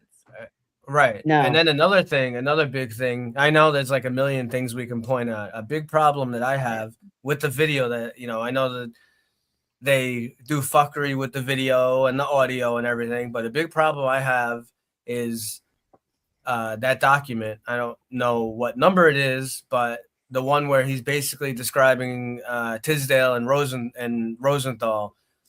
why do we not see their car? We don't see their car driving around. I mean, they said they went around like whatever multiple times. We never see their car. There's No. one video where you see their car. Well, but I mean, we should see their car like kind of circling around, and we don't really see that. Molly said she saw their car in the 1122, like Right. when she was parking Right. in there. So why do we not see it? Because it's the white car they're claiming to be Brian's. Right. Mm-hmm. Yeah. It's just astounding the way that they have lied at every turn. This is why there has to be consequences There is, yeah. for Yeah, these types of definitely. actions, because it's just going to keep happening if we don't hold them accountable for this shit. Well, And I'm sorry, but if this happened to one of my kids or any, anyone in my life, I want them to do their job, the job that they swore to do, not this kind of thing. Well, the free speech warriors, the ones that were screaming about free speech, are now the ones censoring what the public can get access to. Yeah. Which is pretty ironic and suspicious, in my opinion. Mm-hmm. And I just think there's too much fuckery in this case to be just by incompetence. I just don't see how that's possible. No, you're right. You're right. And there's some stuff in this case that we're never going to get. We know that Dylan did a 5th interview with Homeland Security.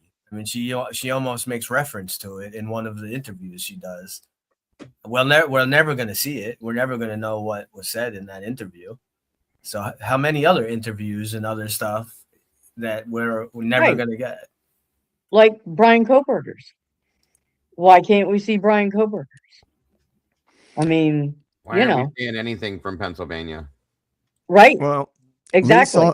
Lisa Hawkins is speaking my language in the chat, which is, she said it's called distraction. And I've brought this up with numerous cases we've talked about, that a lot of things happen for other reasons. And there's usually, I say it to the point where people are probably sick of hearing me say it. Don't look at the thing that comes out right away, what happened. Look at what happens as a result of it. Right. Well, we know there was a whole big drug operation going on, because ISP, they make reference to O'Neill. O'Neill is an FBI guy who worked with drug task force. That's like his main job. And he was, why would someone that's part of a drug task force, why would he be interviewing people in a homicide case with 4 college students? So yeah. And also, I know he's the one. He apparently was a handler for Farley. I know that one video where people say, some people say they hear Farley, I hear you, or something like that. I don't know if that's accurate or not. But whether Farley is there or he's not there, O'Neill is still involved. His name is in the documents. So, yeah, that is very true. And that's the thing too. They want to villainize us for looking into these things and call us, conspiracy theorists, and that, when, especially, channels like ours and a lot of the other channels, we're using the documents that they're putting out. We're using the pictures that they're releasing. How do they call it a conspiracy when we're using the official documents and stuff that are being put out?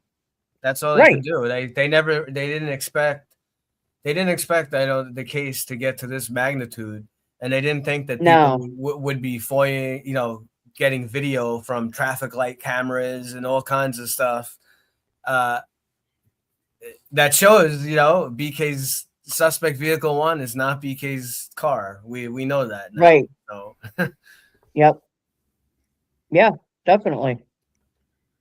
It's just, there's just too many things that, in my opinion, still point to some sort of a conspiracy. It is definitely. I mean, I can't, even with a cleanup, you still think you would see some kind of footprints or something, right? Some kind of like, at somewhere, or some kind of faint footprints. And all we see is what? There's like one footprint of probably Dylan, right, in the doorway there with her shoes. And then Right, there's yeah. there's one or two footprints, I guess, right, of Murphy, of the paw, and that's it. Like how, like all the, like, where is everyone else's footprints? I mean, there's blood all over the place. Right. It doesn't make any sense. Yeah, and there was some wacky stuff going on with the dog, that's for sure. I was just gonna They- say that they want to say that Dylan wants to say that Murphy was running all over the place. How did they even Right. find him? He was lost. He was barking and running away. But we hear him on the audio, and he sounds like he's pretty much in the same spot. He's not barking over here, then barking over here, then getting distant, and you can't hear his bark as well. You know what I'm saying? He sounds like he's kind of in the same spot. So what is she talking about? I mean, the framing angle is in play for me. That's one of the theories that I feel pretty strongly about. You've heard my other theories about him working potentially with the feds in some way, shape, or form. But Right. we know people get framed up. We know what happens. Oh yeah. Oh yeah, every day. If it's in the process, in the service rather, of covering up something that they don't want the public to know about, like the school doesn't want to get out, and could a guy that they had interactions with in the past have been framed up? Yeah, it's very possible. I see that as a top. It's one of the top ones on the list for me. Yeah, I mean, when you go through some of those cases in Framed, when you read those chapters, some of those cases, they even after they have evidence that comes out that proves that the person is not guilty or couldn't have done it, that some of them are still screwed. They still can't, some of them still don't get out, right? There's one case in Pennsylvania, right? That woman who was like killed in the house, I think, and they thought it was like a bunch of military guys, I think, or something, and they had a bunch of evidence that proved that they weren't involved, and they're still trying to like appeal or whatever. I think it's from Pennsylvania. There was so many. I know. I'm only halfway through that book. Yeah, I'm like halfway through also. And for regular people, it's shocking that, because I think we're all inclined to not want to accept the level of corruption that exists. We all know it's there. We all know about corruption. But when you read it, even on smaller scales in local police departments and things, that you could actually try to put somebody in prison that you don't have strong evidence against. And even after you find evidence that's exculpatory, you still go with that person and you let them do time. It's sickening. Yeah. What I find interesting is they tried to say when they kicked in the door at Brian Koberger's house that all of his family members just sat there and Brian Koberger was the only one who took off running. And I'm like, he first of all worked in crime, criminal psychology, and cloud forensics. So that's what he did for a living. If somebody was kicking in my door and I didn't know who it was, you bet your ass I'm taking off running. Do you remember where that statement came from, Logan? I was going to bring that up again the other day, and I completely lost. Who said that?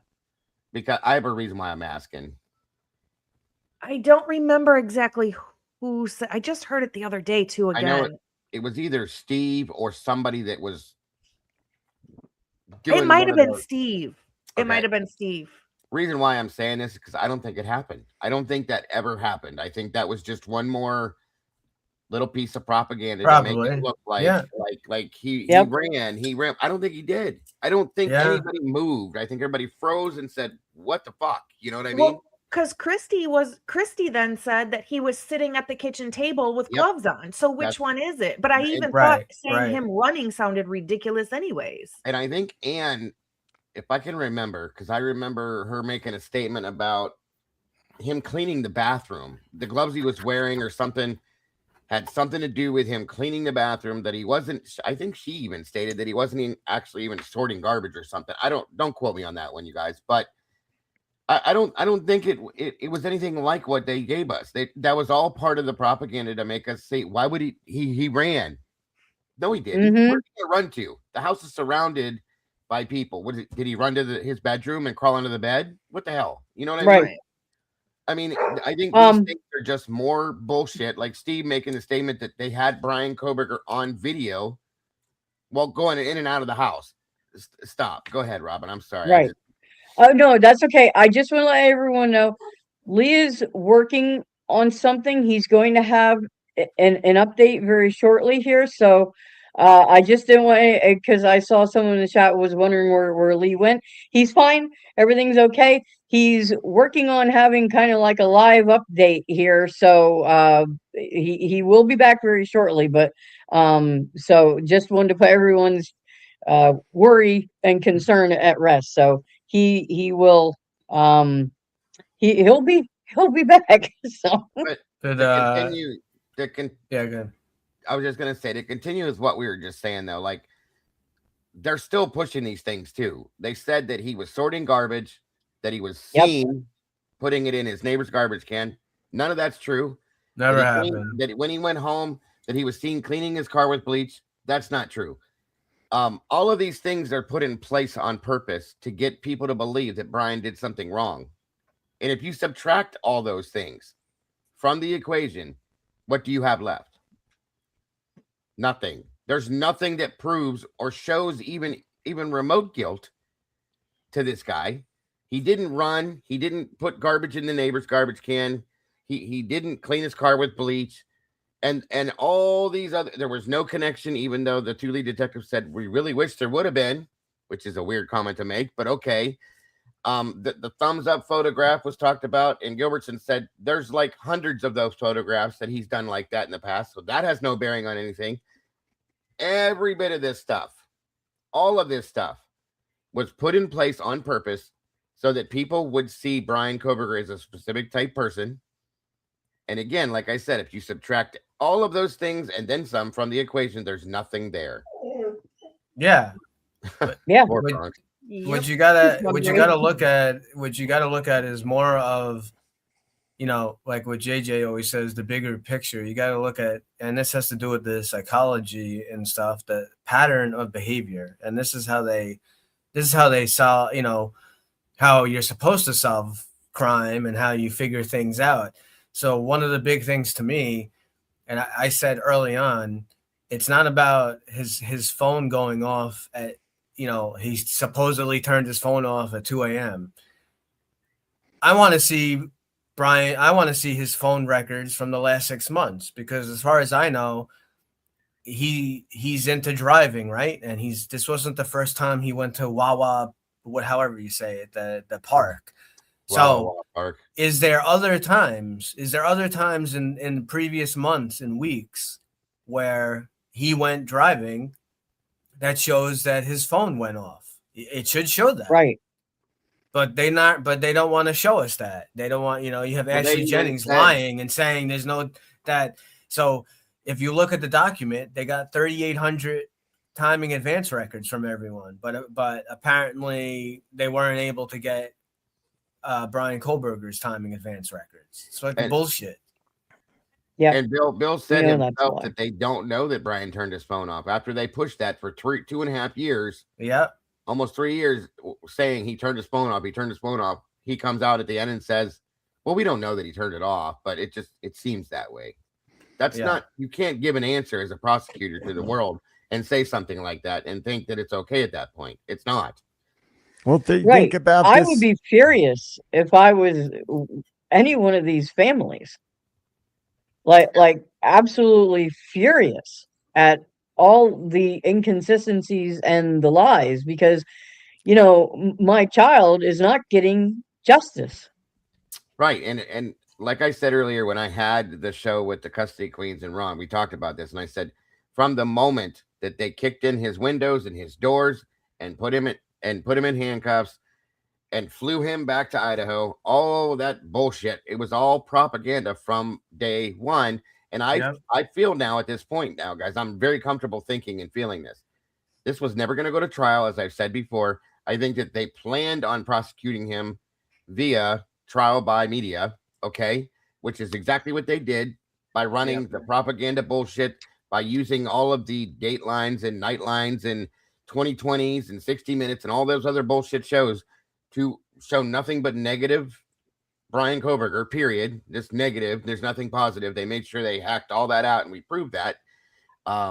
Willie from Truth Nation Uncensored has had multiple interviews with people now saying that when they talk to media, that the media cut out anything positive they said. The interviews that we have one interview with somebody that knew Brian Koberger, and it's all negative with what you can understand of it, because the guy barely speaks English. Okay.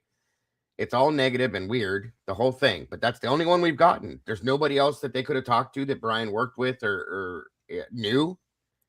It's all done on purpose. Yep. Trial by media. He was convicted in the media, and he was convicted in the public opinion. And they knew that, and that was it. They were done. They tried to say that he was an incel and that he has this like deep hatred for women and all this stuff, that he wasn't into dating or anything like that, and it's not true. No, he has. Go ahead, Robin. I was just going to say, which Howard Bloom knows, because he talked to the woman who supposedly was his girlfriend. So you don't have a girlfriend or even a potential love interest if you're an incel and someone who returns those feelings. Right. I mean, and Howard Bloom knew that, and he didn't put that in his first book. No, because it didn't. He didn't have to reveal her identity. Yeah, but he knows her. He knows her. And this other guy that knows him from years ago, whatever his name is, and I know there's like one or two guys that have said that they used to hang out with him, or they were into the drugs or whatever. They said that he went to parties and he was drinking and talking about that girls. doesn't sound like an incel to me. I'm sorry. No, he might maybe he's a little autistic, or he's on the spectrum, or maybe he's a little quirky, but it doesn't sound like he's an incel to me. Someone who's going to parties. No, an incel doesn't go to a pool party and sit down between two women together and try to hit on both of them. Okay, not even close. Right, and wind up with two phone numbers, nonetheless.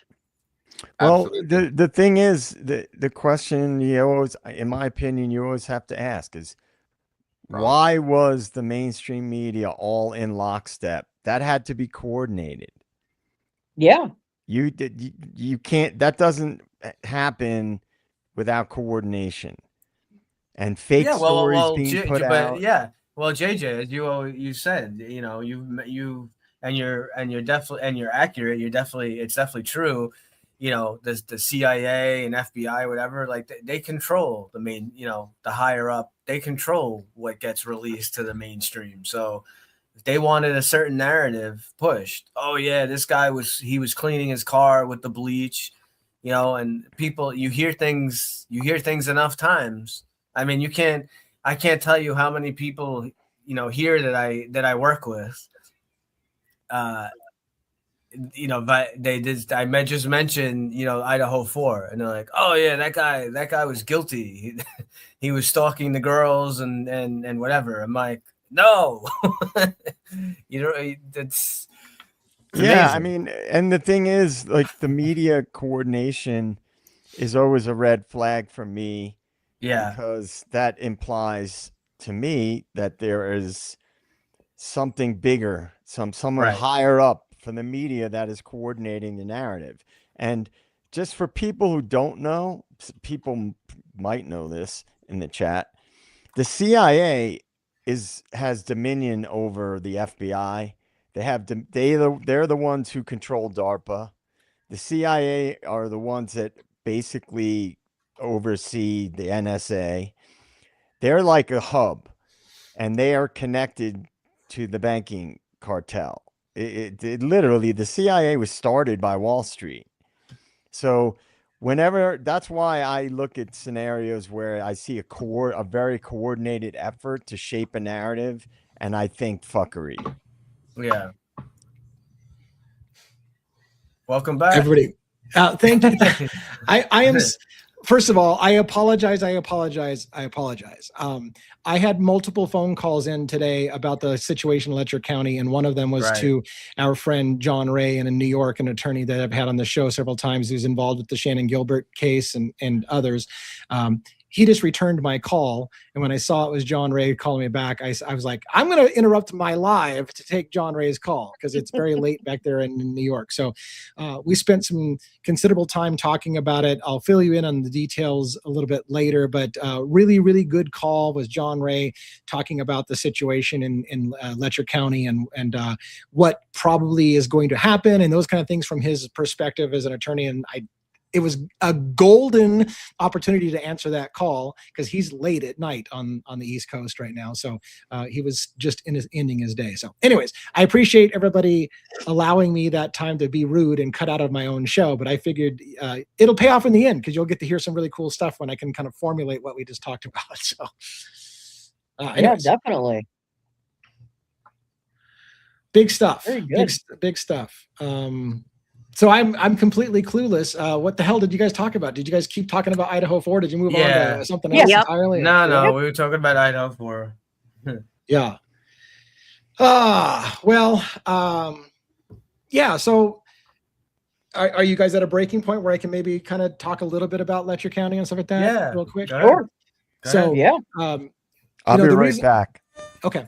The reason why we're hot and heavy on this is again, Sabrina Atkins has a federal case against basically Ben Steins and the sheriff's department and stuff like that for what happened to her. Again, Ben Steins was convicted of criminal acts of sodomy and rape and of Sabrina Atkins, and that has already been done, and he's already served time for it. But now comes the civil part of it, where she's suing, entities like the sheriff's department and a correctional facility and stuff like that for their role in just allowing these kind of things to happen. To be honest with you, I've had phone calls. Again, I've had phone calls into the FBI. I've had phone calls into attorneys and stuff like that. And it's more of an uphill battle than you think. And let me tell you what's depressing about this in a way. People who are indigent in this country and don't have money for things like that, they're fighting a huge uphill battle. It becomes kind of the little person's word against a ginormous system. I guess if I were to boil down the phone call that I had would be, these are people trying to fight a massive system. And the chances that they're going to see what we might call justice are pretty slim, unfortunately. And that's depressing, right? Because how do you fight a system that is designed to protect itself? And so I'm not giving up hope. We're gonna try to do what we can to bring attention to this case and what's happening.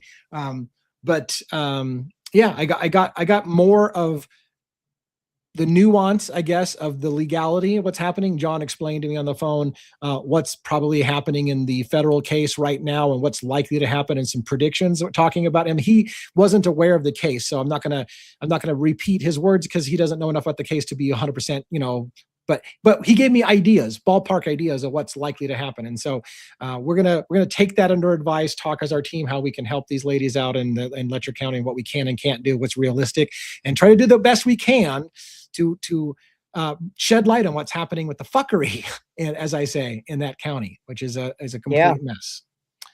So kudos one more time. I don't know that John Ray will catch this live or rewatch it on replay. The guy's busy all the time. He's like it, but I guess from me to John Ray and his team, how amazing is it that we are blessed with being able to get a phone call from John Ray in the middle of our show and talk law, free. And it was great. John is a super nice guy. He's a super nice guy. He is. and he believes in the mission. In fact, he may not appreciate me saying this, but I don't think he would have a problem. He said, "Look, I'd like nothing better to get on a plane and fly to Kentucky and go fight this case, but he needs another pro bono case like a fucking hole in the head. He's up to his ass in pro bono cases. He doesn't need another one." So there was a part of him that was intrigued, like, "Wow, I'd like to go there and take that on myself," but he's busy. So, Yeah, it would be right up his alley too, something like that. it That's would. for It would sure. be an area that he knows a lot about. Yeah, he's Yeah. right in the middle of right in the middle of some Epstein crap. So Yeah. Yep. And he's taking on another client. I won't. In fact, I don't know exactly who it is. He just told me he just met with somebody else taking another client that's going to be involved, preferably with the Long Island serial killer case. So there's another case he's taking on in addition to Shannon Gilbert's. So big stuff still coming, and we're watching John Ray's fight for Shannon Gilbert's truth in that story as well. So yeah, good stuff coming down the road if you like watching true crime, which I think you do because you're here. yeah, I don't know. It's all right. It's Okay. Can't say that I Take it away. can't say I'm surprised that there's another client for Long Island serial killer. No, I think we're going to find a lot of those coming out of the woodwork. Yeah. All right. Shall we do close, or do we need to address anything else? No, I don't know of And I'm not anything else. like talking about the clothes on your body. I'm talking about closing the show. Should we close the show? All right. Let's go around the horn. Let's go Robin 1-1, JJ Dago, and we'll give Logan the final piece before I say goodnight. So how about that? Robin, what do you got? Well, once again, thank you to everyone for coming out tonight. And if you're not here live and you're watching on the replay, we appreciate you just as much. Thank you to all of the mods in all three of the chats. Thank you to everything that you guys do for all of us. We are blessed to have incredible teams that support us each and every day. And, we have to keep pressing forward. We can't let off the gas. And it's too important to be fighting for our rights and also to be supporting and uplifting the people who are being oppressed by the people in power who are supposed to be the ones protecting them. And it really is falling to the rest of us to help protect one another. So, but thank you again to everyone for coming out, and I hope everyone has a wonderful night. Perfect. Well said. Thank you very, very much. And 1-1, what do you have for close? Thanks to everyone, the great people who are part of all of our communities, the turtles, the meatballs, the denizens, our great panel. As always, our amazing mods, Amanda, Penny, whoever else, Big Boss, Rhonda in the back. You don't go on. But, we love all of you, and we appreciate, your enthusiasm, and thanks to the guests that came up, and we love you guys coming on the panel, asking us questions. That comment earlier, you don't need to be afraid. We're not gonna bite your head off. As long as you come on and you're respectful, we give you the same respect back. So we like to have a debate and a dialogue. So that's how we get to the truth. We put our ideas together and come, fight the good fight.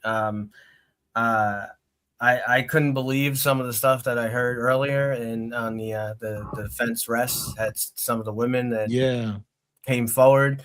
It was about like a 4.5 hour, 5 hour show. But maybe, you guys get a chance, put some of it on if you can't hear all of it. And it's just amazing what has gone on with some of these women. It just really baffles your mind and here in 2026, some of this really like archaic, just all like crazy stuff that's like going on, and it makes you really think, sit back and think like how could this be going on in today's day and age, but it is. You see all this stuff with the human trafficking and the child trafficking. These are real things going on. I mean, it's really sad. And hopefully some kind of difference can be made. But all of you guys are great, and we love all of you. So I will end here with a movie quote. Oh yeah. Here we go. You touch me, he dies. If you're not in the air in 30 seconds, he dies. He dies. You come back in, he dies. Snake Plissken. That is one of my favorite movies right there. That is Escape from New York with Kurt Russell. You got it. I love that movie. Oh my God, what a throwback. I got a prize. I was muted. You were muted. You probably were I all was over. muted. I said it right at the same time you said it. Diego, you need like a handicap. You need like a 10. Yeah, you get them. You get them all. I am a fucking handicap. All right, JJ, what do you got? Thank you, advocates, denizens, meatballs, the great mods. I think we'll have a lot of things to talk about in the future, because I believe there will be a lot of high profile, quote unquote, true crime events that are going to be happening in the future. You got to keep the peasants distracted. So I think we can have that to look forward to distract us from all the fuckery. So on that cheery note, thank you everybody for hanging out as always. And I'll be back Thursday. So I won't be here tomorrow. Thanks for bringing us down with the we're going to have more fuckery in our future. But yeah, I think you're absolutely right. It's par for the course. And so, yeah, I'm looking forward. I guess I'm looking forward to it. I guess that's what we do. All right, Diego, what do you got? Thank you guys all so very much for joining us tonight. And thank you to all of the amazing moderators, all of you, and within this giant, amazing community. I appreciate each and every one of you so very much, as always. It's always a great conversation. Never fails. I always look forward to the next one. So thank you all for that. Guys, don't forget to love yourselves and love each other. Don't change anything. As I always say, you guys are the beautiful people. And thank you all again for having me here. God bless and good night. Of course. Yeah. I love having you guys on the show. It's been a great addition to our panel. Everybody seems to love it. Hopefully we get to keep doing this for as long as it's working out for everybody. And I hope that it goes long. And Logan, what do you got for the close? Thank you everybody for being here. Thanks mods. Thank you Bianca for the gifted. Do something nice for yourself today. Be kind, but more importantly, be kind to your animals. Also, I'm really excited for a bunch of shows we have coming up in the next week or two with some guests and Dago's channel and our channel, and just really excited. Excellent conversation tonight. Everybody have a wonderful evening, and we will see you very soon. All right. Thank you very much. And again, I apologize to everybody for stepping out of my own live show for quite a bit of time. Hopefully you understand. We had a lot of phone calls in the air trying to get help in that messed up county of Letcher County and what we can and can't do, trying to get a handle on that. So what's cool is we've made friends, right? We've made friends in law enforcement. We've made friends in civil liberties attorneys, criminal defense attorneys. Now we have friends in high places, which is very, very cool. And as we continue to work that, we'll hopefully get better at what we do. And so, yeah, thank you all for being part of the show. Can't wait to see you again next night with most of our panel, not all of our panel, but most of our panel. And yeah, stay safe out there and take a mental break if you have to. Then come right back here. Take it easy, everybody. Have a good night. Good night, everybody. Good night.